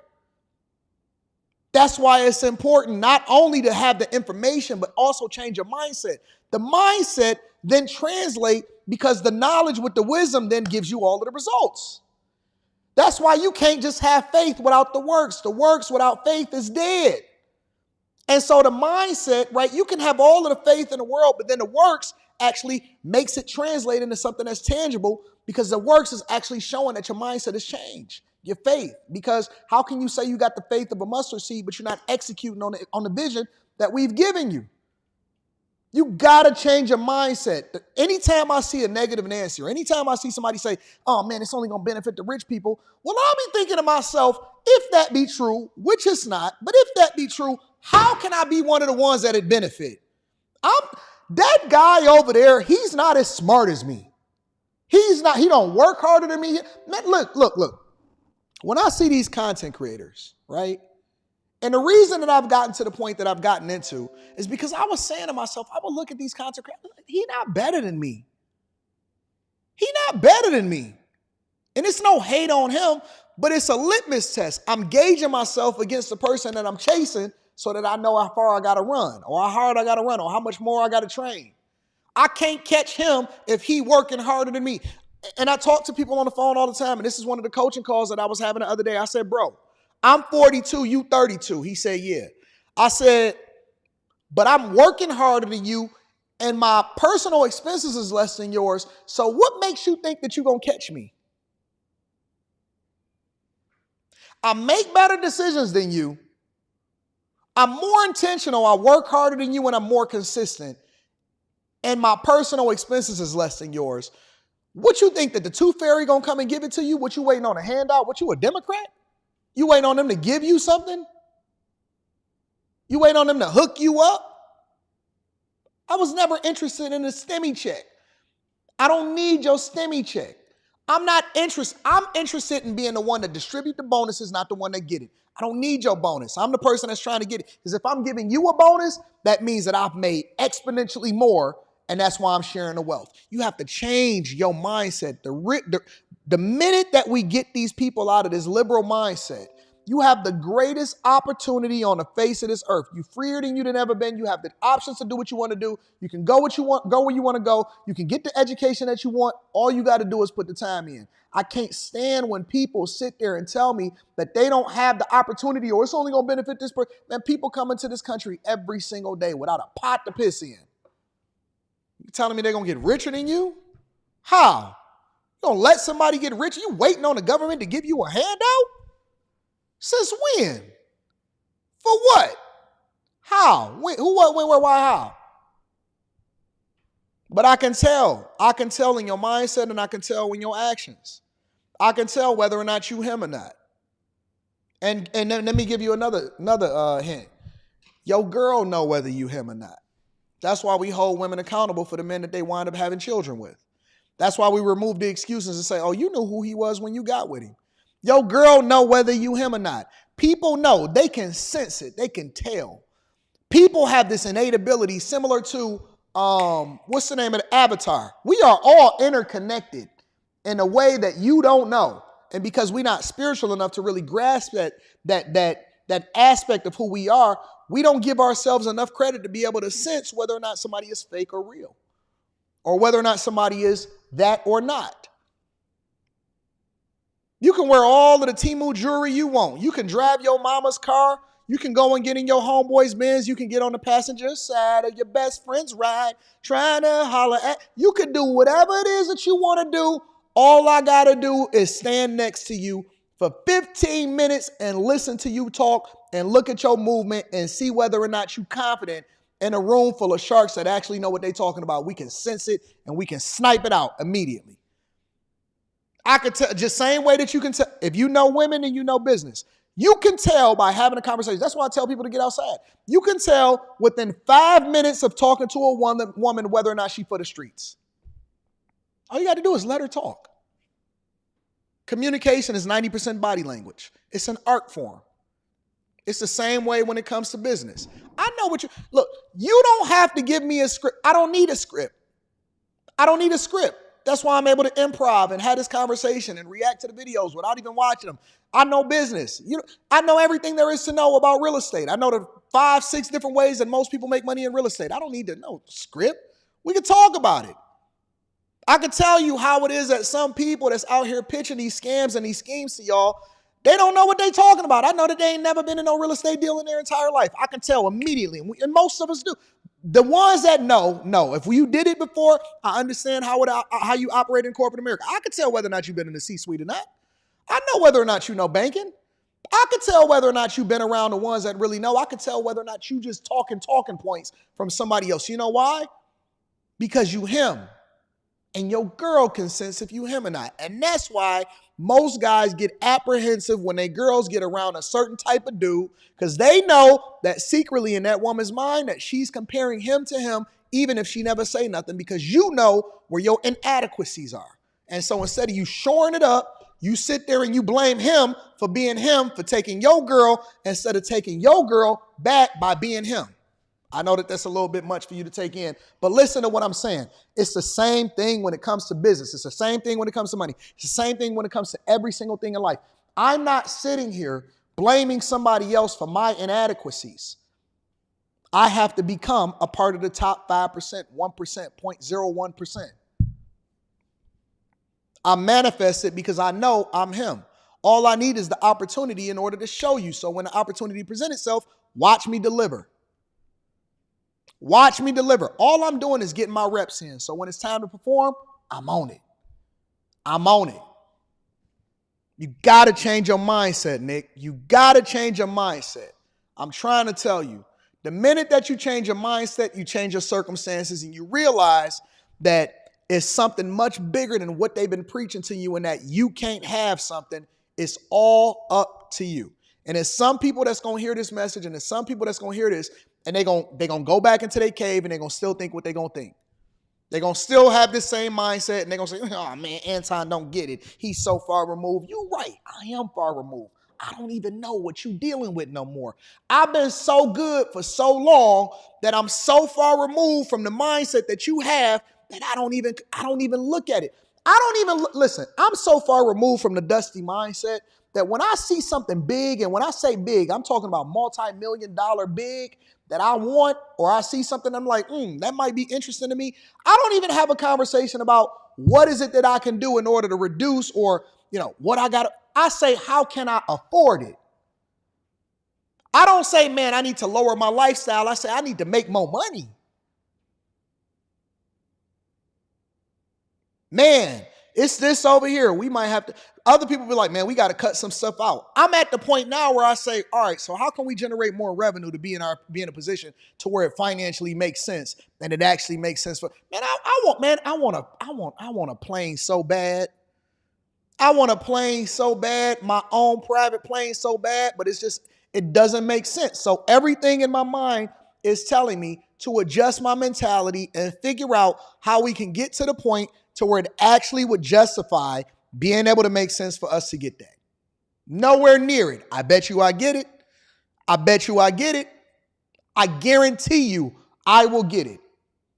The minute that I can get to the point to where I can justify it making sense, but I got a different mindset. I don't say, why can't I? I say, how can't I? It's 2 different questions, 2 different results, 2 different mentalities, 2 different pathways that you're going to take. And so it's up to you. But the minute that you change your mindset, and some of y'all need to get from around these dusty people.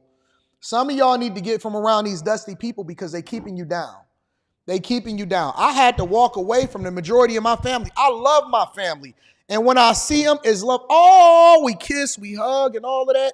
Then when we leave, I go get in my Mercedes, and some of them go get in their Kia. And it ain't nothing wrong with a Kia, but I'm just telling you, we going in 2 different directions. I see some of my family members sitting there, my own family, they were sitting there whining about Kamala Harris and reproductive rights. Boo-hooing about the fact that she did not get elected to the president of the United States of America. And I said to myself,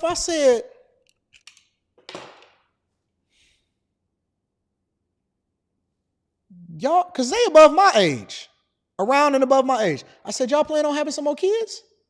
At 40 and 50 and 60 years old? No. Well, what the you sitting there whining about reproductive rights for? How does this affect you? What is wrong with you? But we got two different mindsets. The company that they keep is the Victim Olympics company. The company that I keep is the Opportunity Company. It's a completely different type of company that we rock with. We trying to figure out how to lower our tax burden. Do you know that my family members, as well as I'm doing, and my real family is the bag chaser, so your family is the people that's going in the direction that you're going in. Do you know that my real family don't even tap into me to get the tax tips or get the information in order to leverage it? My family secretly I have family members secretly watching this live stream right now, but they have so much pride that they won't call me and ask me how I did it or how they can get there. They act like they're not watching it, and then when I run into them, they be like, "Oh, where you been at? Man, I ain't even seen yours." You watch just like everybody else. And I could tell because when we having conversations, they slip up and say certain things that I said on the live stream. And they're like, "Oh, I thought you ain't watch." I'm going to let you slide on that. They watch like everybody else. But they got my personal phone number. Is people every single day getting mad at me because I am no longer doing coaching calls for the next couple of months. And my family members have access to me and they won't tap in. I'm telling you, it is a mindset. Does not matter who you're related to. Don't matter what it is that you do. It is a mindset. You have to shift your mindset. It is going to change your life. It's going to change your life. I have a personal phone. You see how I got two phones right here? 216s. This one is for the general public. For everybody else that got my number. Most people have this. Very few people, less than 100 people got this number. This is the number that's specifically designated for my family. Only family members got this number. This phone never rings. The only time this phone rings is if it's my daughter or Rita. This phone is crazy. It never stops going off, ever. Let that sink in. Let that sink in. This phone never rings. Everybody got this number. It never rings.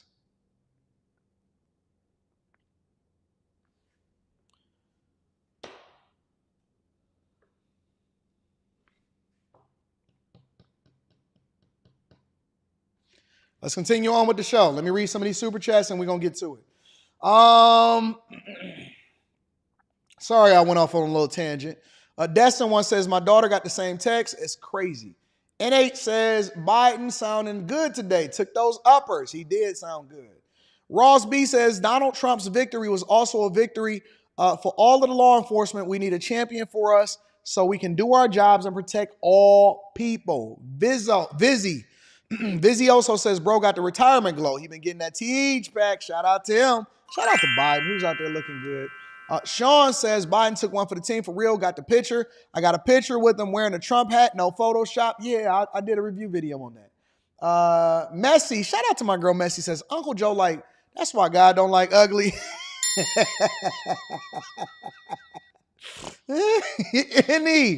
NE64 says they clone this boy or what? New bag. Shout out to the new bag chasers. Make sure y'all tap into the Patreon. Link is in the description. We going Stock Club this weekend. Where your energy flows. That's what your bank account is going to reflect. Joe Biden clone number 4. Joe Biden look good. Whatever the clone is, give it to me. Fakey Joe, fake Joe, deep fake Joe in our building. We see you. Young Hove says, good morning, bag chasers. S&P 500 is going crazy. It is. Missed a lot, my dog says the LL Cool J piece with the kiss. My girl Mika says, good morning, AD Biden. Got them good baby stem cells on it. Hey, Mika is going to be on After Hours tonight. Y'all can come and see her pretty face and come and get a taste of her intelligence because it's not just a pretty face up there. Joe said, let's make America great again. We love Joe. We like Joe. Shout out to Joe. Fly Girl Candy says, why the Democrat mad and sad? Biden's low-key happy that Kamala lost. It looks like it. J-Dub says, they want to strengthen relations with the USA. Do you think that Trump had an impact? Of course he did. Young Haiti says, where's Obama and Michelle's speech? Never. Vizzy goes on to say, setbacks are unavoidable. Giving up is unforgivable. Joe Biden, 2024, man just hit a whole bar. Shout out to Big Biden. He can come to the cookout, though. Can he come to the cookout? Can't come to the cookout. That's what you said. You're hilarious, AD. Biden is blowing kisses. Blockchain Brian says, President Biden, listen to y'all must have forgot by Roy Jones Jr. before he hit the podium like, before we are out, I'm still the man. Biden definitely happy that Trump won. I think he is. Courtney Smith says, shout out to Dark Maga Brandon, a.k.a. Joe Biden. Cartier 82 goes on to say, word on the street is the DNC is in the hole 20 mil. Sheesh. They're going to have to get the rest of them campaign funds. I bet the auntie will be a Democrat. Jay Denoir 89 says, revenge is sweet. Biden thinking revenge is sweet. He just gave a big F you. I told you so to Nancy, Barack, Chuck, and the elites. He's the only one to beat Trump. He's the only one to steal from Trump. Courtney goes on to say, dog, tell me why these Kamala Harris voters talking about Trump doing a deal with Iraq and talking about how inflation is going to go up. Man, how would they know? Sean goes, it ain't even been a day. We got 72 days before he even take office. AD, we have to do the Red Wings versus the Blues game. When is the Blues game? When is the Red Wings versus the Blues game? Tell me when it is. I bet that dude also read with his eyes closed. Thank you to everyone for the laughter, hearing the lip-reading Biden Obama comments. Just let folks be dumb while we get to this money. Geo Black says, as of 2023, there are 2 million black millionaires in the United States, which is about 8.8% of the total number of millionaires in the country, for your information. Thank you for that information. It's dope. Hollywood isn't melting over Cam.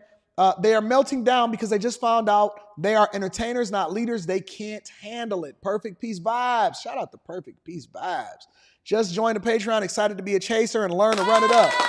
Shout out to everybody that's a chaser, and shout out to everybody that's coming to see me in Detroit on December 14th. Link is in the description. I'm 100% debt-free, and my accounts are 100% different. I've paid all my bills for the next 3 months in advance. Now I'm just stacking to see how we getting it. I like that. Damien is in the building. Damien says, reason why I gravitated to the channel because you drop gems 24/7. People don't hear you, though. They just be picking certain things instead of off trying to understand the full message that you're proposing. If you get it, you get it. It's not for everybody. People replace pursuit of happiness for victimhood. Alan Trent says, if you go to sleep broke, you shouldn't have went to sleep. I like that. I like that. It's a mentality. Krista Jackson goes on to say, shout out to my husband, Highway V, for making an informed decision to officially join Team Red as of yesterday. I know he's watching while on the road and can't wait to vote for the next family, as a family, the next election. Shout out to Highway B in the building and your lady holding you down, Krista Jackson. Mr. Randy Watson, that boy good. A.R. Smitty says, hold up, let him cook. Let him cook. I got a Kia Soul and a Porsche that I do too.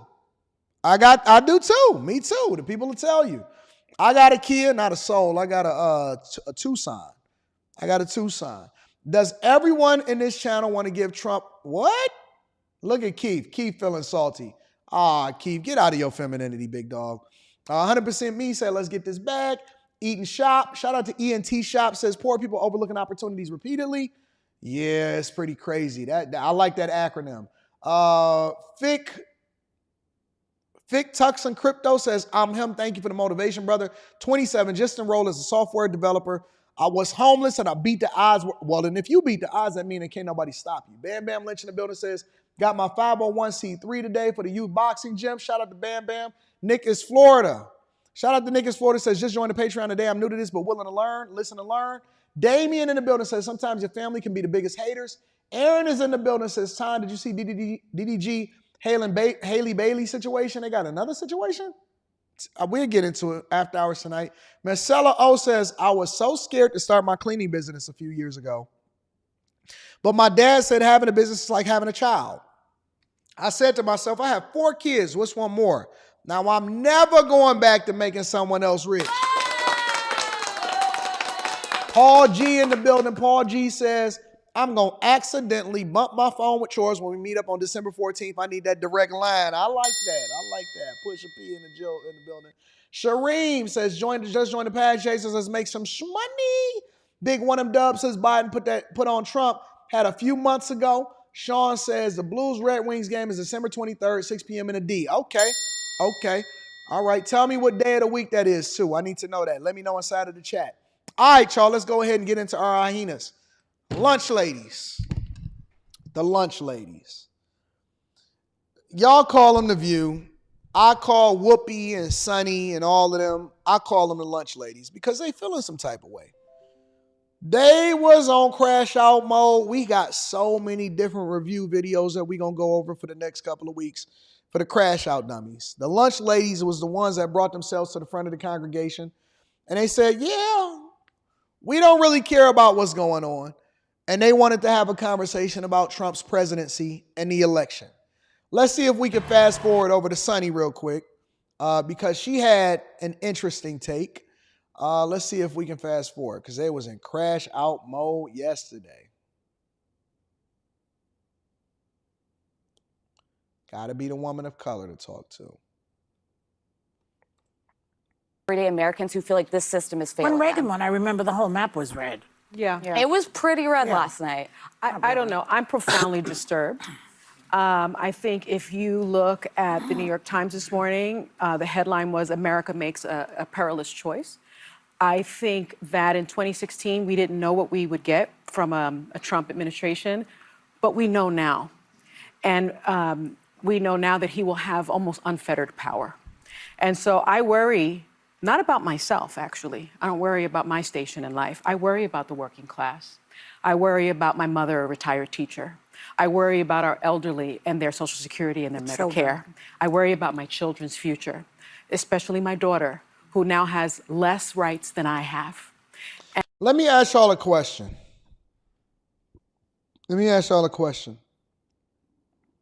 And I am honestly asking this question because I don't know. Maybe Eric D can give me some insight. Maybe somebody in the chat can give me some insight. And so, what rights don't you have today that you had 3 days ago? That you had on Monday?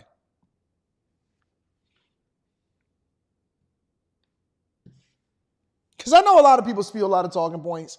And I know a lot of people feel some type of way. But I'm honestly curious, what rights, because I hear this talking point a lot from a lot of the people that's crying online that live in this first world, that's whining that somebody that's not in this country would love, somebody in Sudan would love to take your place and be in your situation. What rights don't you have today that you had on Monday prior to the election? I'm looking in the chat and I'm trying to understand it. Let me see what Eric D is saying. Eric D says depends on the state. Okay, give me an example. What rights don't you have today that you didn't have, that you had on Monday?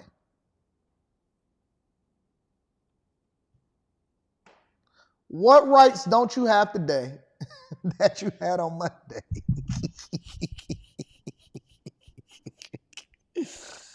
Oh my God. Let's continue. And I remember my father telling me many, many years ago that I was the first person in his family to enjoy full civil rights. And now I have less civil rights than I had. All right, another question. What civil rights don't you have today that you had on Monday? Just a question. I'm reading the chat because the chat is my co-host for the day. What rights don't you have today that you had on Monday? When he told me that.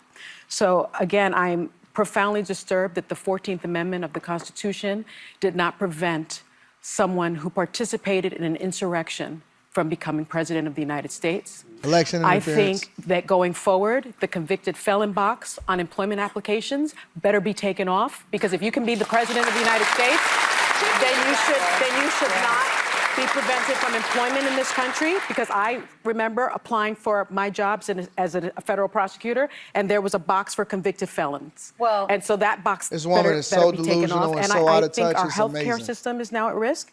I think No fluoride for anyone. Yeah, economists have made clear that he's going to increase the debt by $7.75 Thank you, trillion. Eric. I'm worried about mass deportation and internment camps, and I'm also worried about. This woman said, I'm worried about mass deportation and internment camps. She said, I'm worried about mass deportation and internment camps.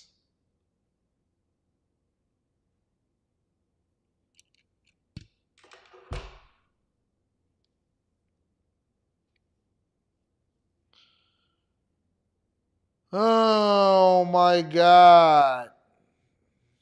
Jesus Christ.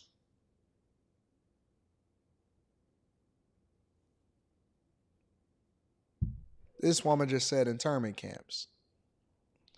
Internment camps. The rhetoric, look, man, if Trump or J.D. Vance or anybody that's in the Republican Party ever use these terms, they would be called treasonous. They would be called insurrections. They would be called trying to overthrow the government. Internment camps. Seriously? Get the hell out of here, man. Elon Musk warning Americans to prepare for temporary hardship. I'm surprised at the result, but I'm not surprised. As a woman of color, I was so hopeful that a mixed-race woman married to a Jewish guy could be elected president of this country.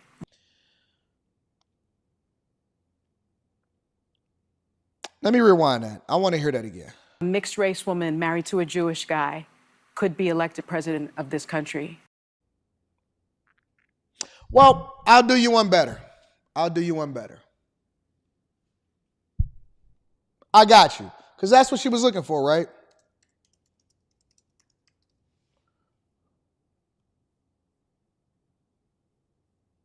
I'll give it to her. I'll give it to her. Hold on.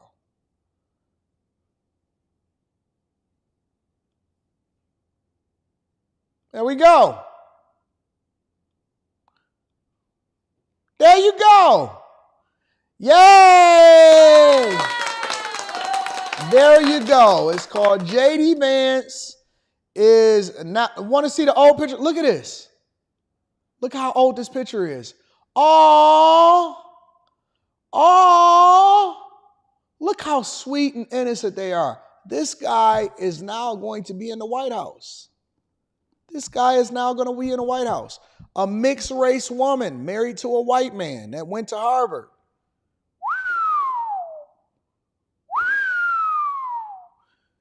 You were very hopeful, and this is what you got.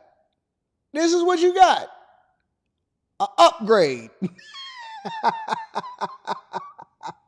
And I think that it had nothing to do with policy. I think this was a referendum of cultural resentment in this country. Well, I think it, I think it has to do with a lot of things, that being one of them. I'm obviously very disappointed. I'm very sad. I was at the Kamala Harris headquarters. Oh, then that means you got sent home just like everybody else. Yesterday in Washington, and it was a very sad scene. The mood turned immediately, and I tell you, there's a quote I get a lot of inspiration from, and it's a quote that I read when I was reading about John F. Kennedy, and it says, "Oh, you went to Yale? I'm whether sorry. I am on the winning or the losing side is not the point with me. It is being on the side where my sympathies lie that matters." And that, to me, brought me consolation and inspiration this morning, because I have no regrets. Yep. I worked hard as hell to elect the first Black Asian woman president. Oh, now it's Black Asian. Okay. I got it. So now we back to identity politics. Okay, because I'm going to just tell you, I think that Candace Owens did a number on this woman. I think that there were so many different influencers and content creators that went down this path that helped shape what was going on in this election. I'm not even sure if we get enough credit. But I think that we all did our part, as well as the people that mobilized and voted on the ground and all of the audience members. We appreciate y'all. History slipped through our fingers again. I worked hard as hell for Donald Trump not to be president. But today, unlike Donald Trump and his followers, I acknowledge that he won. I hope for the best for our country. And I make a commitment to our LGBTQ, to our immigrants, to our elderly, to our young girls, to the women. Look how bitter that these we will women not are. stop fighting. We can be sad today. Today we can be sad. Tomorrow we stand up and we continue. We have every right as Americans, because we love this country, because this is the most exceptional country in the world, we have the right and the duty to speak up and denounce abuses of power, to be vigilant. And so I invite all Americans to do it. But we are doing what they didn't do.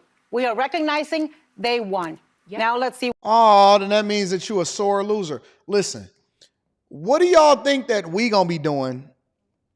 Because look, less people are messing with y'all than ever before. Less people are messing with the Democratic Party than ever before. What y'all think, when y'all sitting there whining and crying and bemoaning and sitting there and saying, we gonna fight, what y'all think, we just gonna be sitting on the sidelines? Y'all don't think that we putting in the reps? You don't think that you think we gonna stop streaming? You think we gonna stop having an opinion? You think we gonna stop mobilizing? You think we gonna stop having bag chasers? I'm pretty sure that there's going to be less young people looking to the lunch ladies on The View for their opinion. Because see, their population is their population. They like the Golden Girls, right? There's going to be less people sitting there trying to join your coalition of lunch ladies than there are people that are trying to come and be a part of the bag chasers. We only at the, we scratching the surface. Remember when I used to tell y'all that a few years ago, I said, man, we just scratching the surface. This is going to be a big deal. This is going to be a movement. The chasers are a movement. It is a movement that cannot be stopped, and it is going to resonate so massively on a huge scale. The people that got in here early, they the ones that's going to win. What happens when he is governing? So, you look. We said to people, vote. We didn't tell people who to vote for. And that's the reason why you know that these women are just disingenuous. Every single day,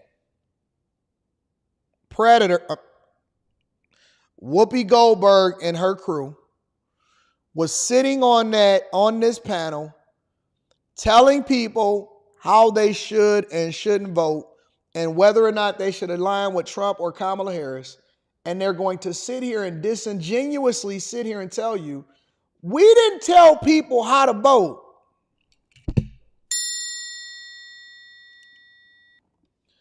We didn't tell people how to vote. We just said, make sure you get out and you mobilize for the vote. We didn't tell people how to vote. We just said, mobilize for the vote.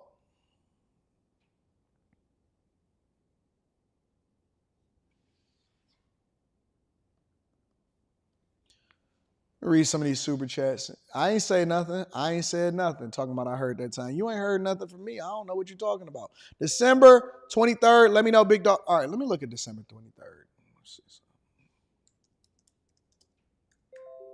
Because I might be in Hawaii on December 23rd. Calendar. December 23rd, 2024. 2024. What day of the week is that? December 23rd, 2024. That is a Tuesday. Oh, we might be able to swing that. I don't know. We're going to see. I bet. I'll let you know, Sean. All right, that's a bet. That's a Tuesday. Going up on a Tuesday. These ladies, if you can call them that, make me want to drink. Take a drink before. Hey. It's 5 p.m. somewhere, you know what I'm saying? Ooh, your name is Oot Milk, you know what I'm saying? Conscious Love says, we still got them. I agree. Hayes, what up to my dog Hayes? Says, Trump got a 2 times damage multiplier on female candidates. I like that. I'm so sick of them pissy smelling 304s on The View. Ooh, y'all don't like them. So after one day the world is over, he ain't even in office. Chef 673 says, how is she worried about her mom's Social Security when there will be no taxes on it? The more money in her purse don't make sense. I don't even know how they tax Social Security. That's crazy. The American Voices says, for a C student, you have exceptional researching skills.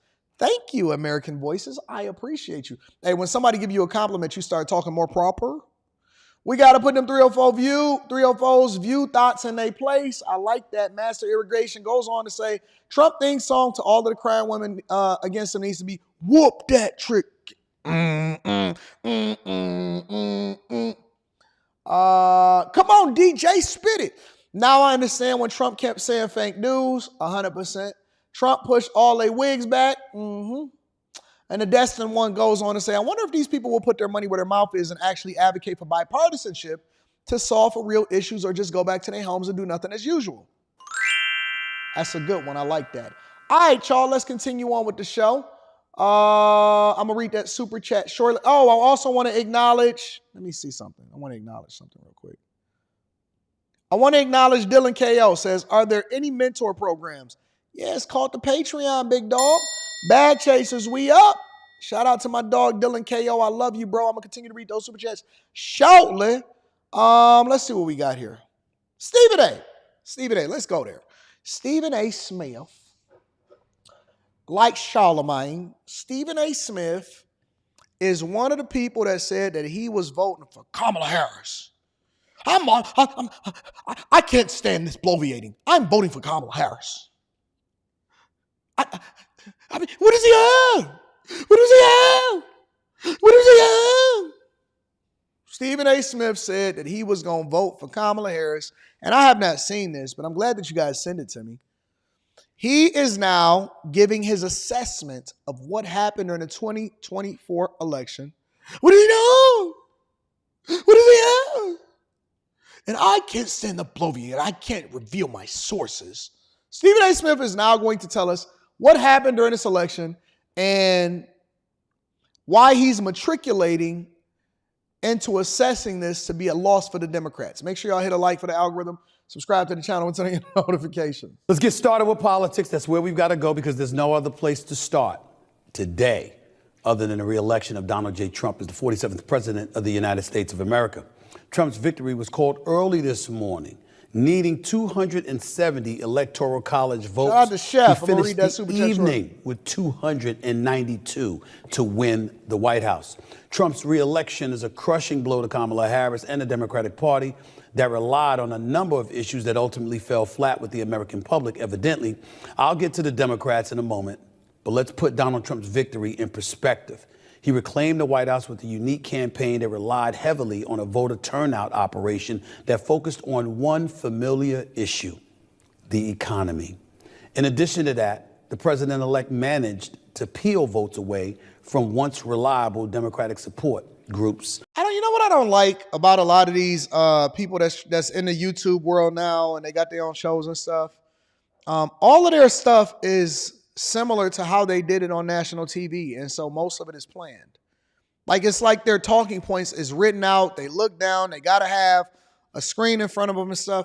Just give us your authentic thoughts. That's what people don't understand about content. Content is not about saying the right thing or pre-planning it or always having everything produced.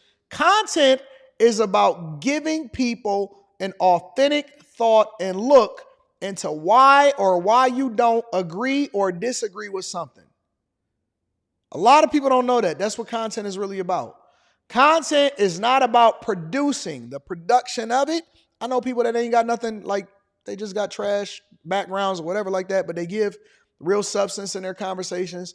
And so they have a greater retention rate for their audience and all of that. And I understand that he's able to leverage his visibility on ESPN in order to create a name so that he can create his own platform and ultimately become like a Shannon Sharp, right? But You gotta like give your thoughts, not something that was written for you by a producer. Just give your thoughts. All right, don't always look down. Look into the camera. I shouldn't be telling this to Stephen A. Smith. Such as the Latinos and, of course, black men. If you look at that number right there in the CNN exit polls, the Hispanic vote for Trump increased by 13% from what it was in 2020 when he lost to President Joe Biden. With the black community, according to that same CNN poll, it increased by 5%. And obviously, when you hear 5%, you're automatically going to deduce that it was black men that ultimately hurt Kamala Harris. I tend to focus on the 13% because I think that when you are Kamala Harris and the Democratic Party, that's really, really what we have to do as we take a closer look as to what transpired. Trying to produce a show a little bit better. I'm going to say this before I get into any of that. Donald Trump's return to the White House is the greatest comeback probably in American history. Let me tell you why I disagree with that. This is how Stephen A. Smith leads off. Let me tell you why I disagree with that. Hello? Yeah, what up, though? 34 felony counts, 2 impeachments. I can't count the number of mistakes that he has made. When he departed in 2020 after the insurrection at the United States Capitol, we all thought he was finished. He was done. He went back to his hub at Mar-a-Lago in Florida, and the next thing you know, plotted a return to the White House that, regardless of what they tried to throw in his direction, nothing worked. Nothing worked. Now, we could say what we want about his policies, whatever they may be. We could say what we want about his character, whatever you want to say. But when you think about leaders, one of the primary elements you're looking for from them is fight. Let me tell you why this is not the greatest comeback of all time.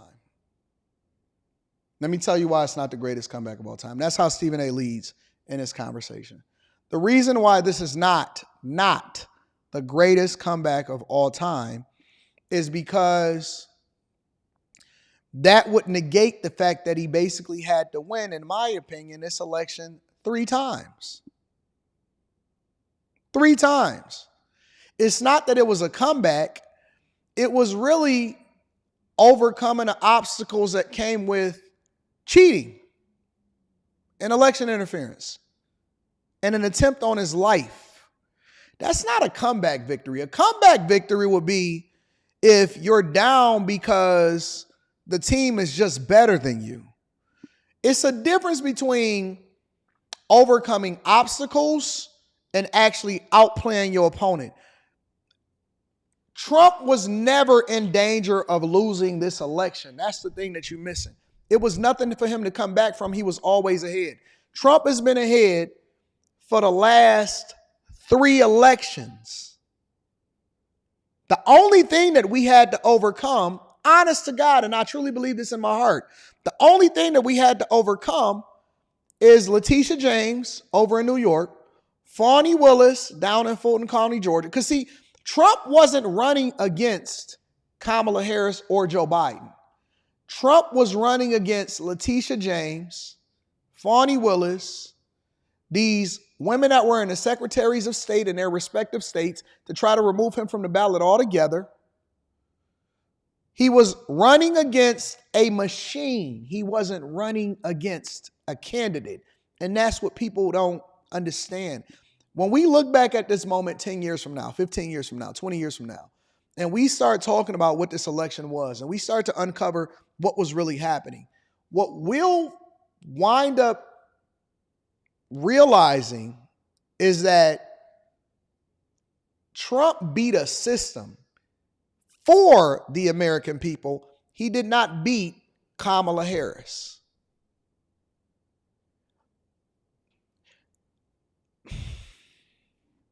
How can I say this without saying it to where the people understand it? Because some people wasn't even outside at this time. Some of us look at 9/11,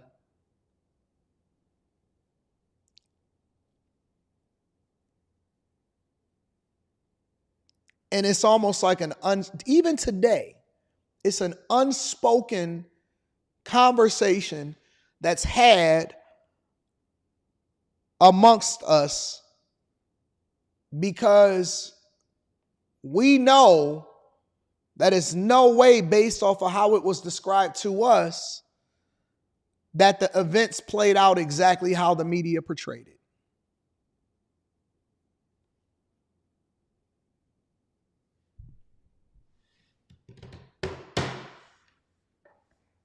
You can bury your head in the sand. You could sit here and say, oh no, Joe Biden got 81 million votes.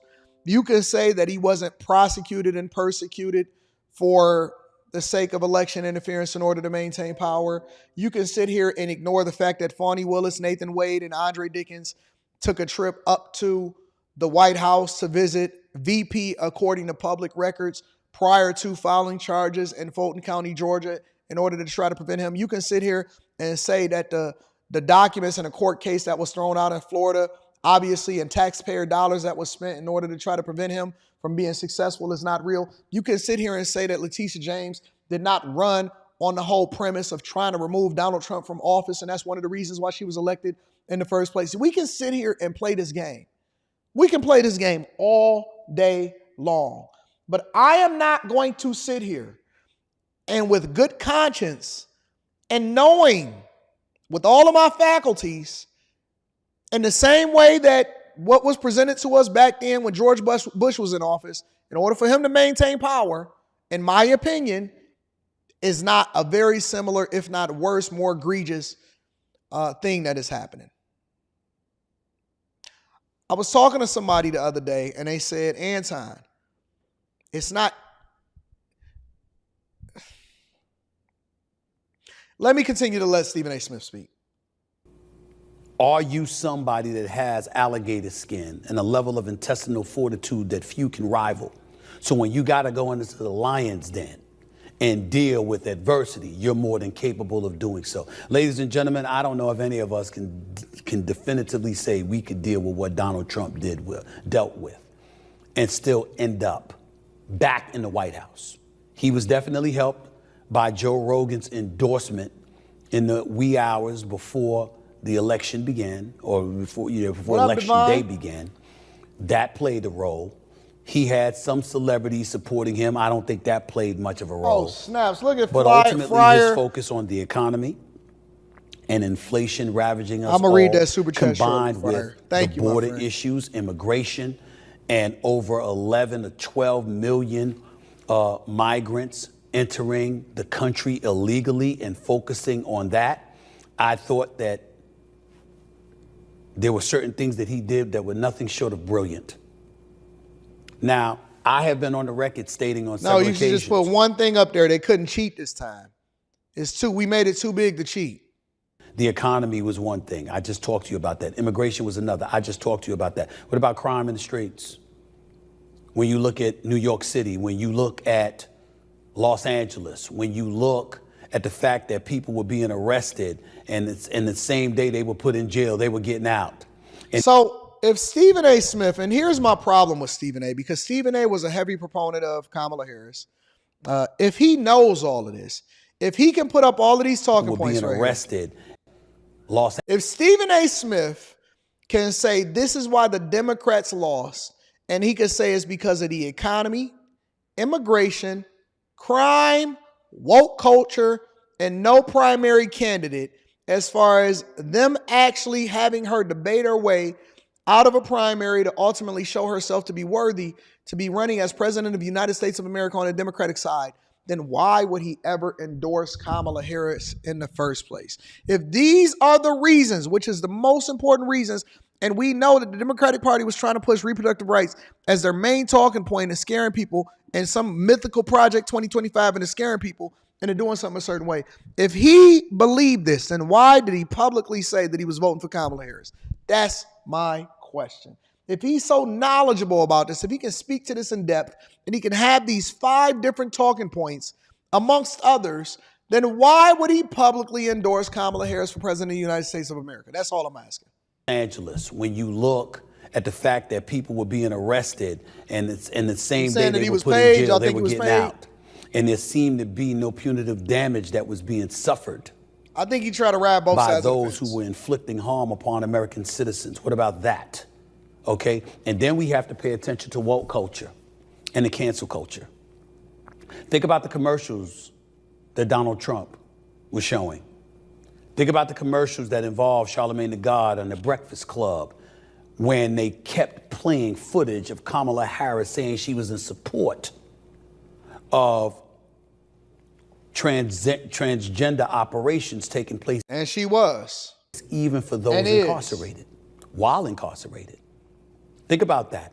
Think about how they leaned on her appearing on The View, and when The View, a liberal outlet, very supportive of Kamala Harris, No, but up to them, they didn't say to tell you who to vote for. to a simple question of what, if anything, she would do differently from Joe Biden, she said there was nothing she could think of. These are the kind of things that I think hurt her, okay?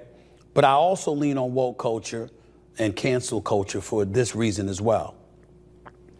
They also brought up how somebody transitioning from being a male to a female were competing against women and young ladies, knowing that there were an abundance of people, not just on the right, but independents, who would not support that. They weren't going to support that. They looked at something like that and they said, what the hell is wrong with us? They hearkened back to years ago when you had people getting in trouble because instead of saying him or her or he or she, if you didn't say they, it was a violation. And ultimately that could get you in some kind of trouble. At some point in time, people were looking at those things. Now, some people would say that had nothing to do with the outcome of last night's election. I beg to differ. But ultimately what it does come down to is this. With all of those things transpiring, it gave the impression that the Dems were at the mercy of the progressives on the extreme left, which forced folks in the center to lean right and forced the right to harden their stances even more. And what did you see as a result? There was no blue wall, ladies and gentlemen. Wisconsin, Michigan, Pennsylvania, North Carolina, etc. No. They talked all evening that if North Carolina and Georgia went to Donald Trump, the only way Kamala Harris would have a chance to win the election is if she won Pennsylvania. And she lost that too. I expected a tough, tight race. Anybody that sit here and tell me that they expected a tough, tight race, and you know me, and I stand on what I said, and I meant what I said, and if I was wrong, I would come back and eat crow. I said it with my chest. I said if I was wrong, that I would come back and eat crow. I said he is 100% going to wash her in every single swing state, and it is going to be a landslide victory. And the people said that I was crazy. They said that I was crazy. They said, Anton, you wrong.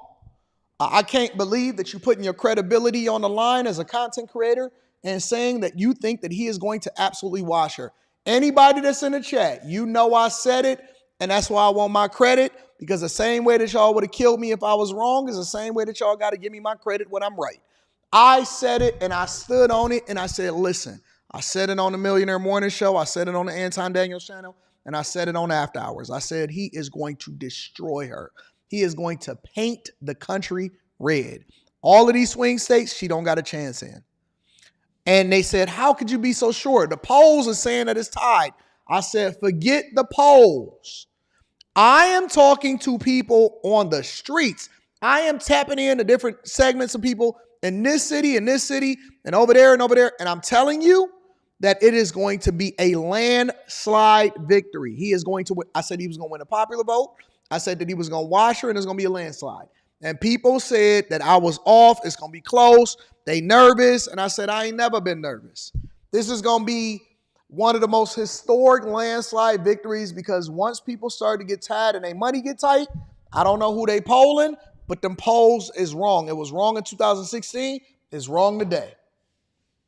is wrong in 2016 is wrong. Anybody that's sitting there telling you that any content creator or any political pundit or anybody that got visibility, they'll sit there and tell you, man, I thought it was going to be a tight race. My anticipation was it was going to be tied. It was going to take. They too far removed. They don't have no pulse of the streets. I did street interviews. I talked to people on the street on a regular basis. People was like, hey, man, it was too many people that was coming up to me and was saying, hey, you right, but I just can't say nothing publicly. People was going to vote with their pocketbooks. When the money is tight, that's how they started to get to it. Straight up. Annihilation. An annihilation. This was supposed to last, this debate about the election and how many votes, it was supposed to last probably until Thursday, Friday, maybe even into the weekend. Never. Ladies and gentlemen, Fox News called it at 2 a.m. 2 a.m. We knew that Donald Trump had won back the White House. It was that kind of a romp, that kind of an annihilation. There are many, many things to insult Donald Trump about. There are many times we could have done it in the past. We can't do it today. There ain't a damn thing we could say. America has spoken. The Republicans have the White House. They have the Senate, by the way. They won back the Senate. They flipped it. And they're probably going to retain the House. They had it from 2017 to 2019. They got it back again. America has spoken. America has spoken. By the way, look at this cover on Vanity Fair, please. Take a look at this. With Trump's face, 34 felony counts, 1 conviction, 2 cases pending. Listen, you can say what you want. You can play it how you want to, but all of these people was wrong, and I want them to bring themselves back to the front of the congregation because they was off. And they had no clue what the pulse was going to be like for the American people. And that's why they made the wrong prediction. And that's why you got to make sure you subscribe to the Millionaire Morning Show and tap into the Patreon. Link is in the description as well as pinned to the top of the chat. Let me read some of these super chats, y'all. Sean goes on to say, laughing my elf. All right, fam, no biggie. If you can't, we know you out here bag chasing. I'm usually at most of the events. You can catch me in the streets. Most people run up on me. Police always say, what up to me, what up? Prime means don't mix. All right, I hear you. Jay Hunter Lee says, playing the victim gives the amateur an excuse for losing. I like that. Wizzy says, they would have had to file for bankruptcy if Trump lost because what else would they talk about for the next 4 years? Wealth Building Journey goes on to say, let me see what the Wealth Building Journey is saying. They sound like the bitter baby mamas stuck in a horrible relationship. They sound like they're going to try to make everyone's lives a living hell. Shout out to Chef 673. Let me give you a round of applause, big dog. Chef 673 says, Kamala is not black. Her mother is from the country of India. Her father is a descendant from Syrian Sephardic Jews. The OMB racial classification for black in this country is a descendant from people south of the Sahara Desert. Thank you, Chef 673. I appreciate you for supporting the platform. Eric goes on to say, just had that gut-wrenching call with my mom, and it did not go well. I was given an opportunity to express my views and why, but was told I did not look out for us. No Thanksgiving this year. That's all right. You can keep more money in your pocket. We don't feel like doing no dishes anyway. Heard Kamala selling her greens for the holidays. I might create a new brand called the Kamala Greens. I don't know. I'm officially a bag chaser. Shout out to the bag chasers. Honored to be a part of the team. Let's get it. Shout out to you, Damien. I appreciate you. Big One M Dub says, I need to leave Cali. Gavin Newsom posted on his IG. He putting together a special legislative session to resist. Oh, Jesus Christ. Kiana says, good afternoon. Checking in from VA. What up, Kiana? Word on the street, Kamala's campaign is millions in debt after raising $1 billion in less than 3 months, but they wanted us to trust her with the economy. That's because she was paying all of them rappers and stuff. Glorilla, Meg Thee Stallion, Beyonce. Yeah. Well, they're going to have to figure out how to cover that. Keyshawn White says Trump political career book will sell across the world. Forsaken Archives goes on to say, so it was Joe's karma that he lost because he cheated. I'm going to save Fryer for last. I'm going to save yours for last, big dog. Trump will end up with the same amount of votes as 2020 Dems will have 10 million less clear evidence of fraud from unsolicited mail-in ballots. Keyshawn White goes on to say, Anton, I just saw somewhere where someone committed blame media fear tactics. All right, send that to me in my email and I'll read that.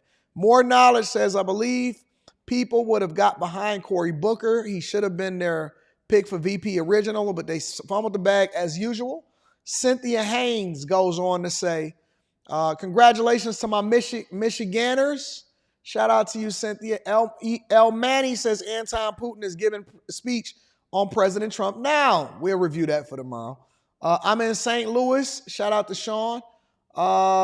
And Jay Anderson the Great says, Trump, the real Teflon Don. I'm glad black women showed this election on how they feel about his black men. Not all black women. Let me give a round of applause for the rest of these women that got out and voted.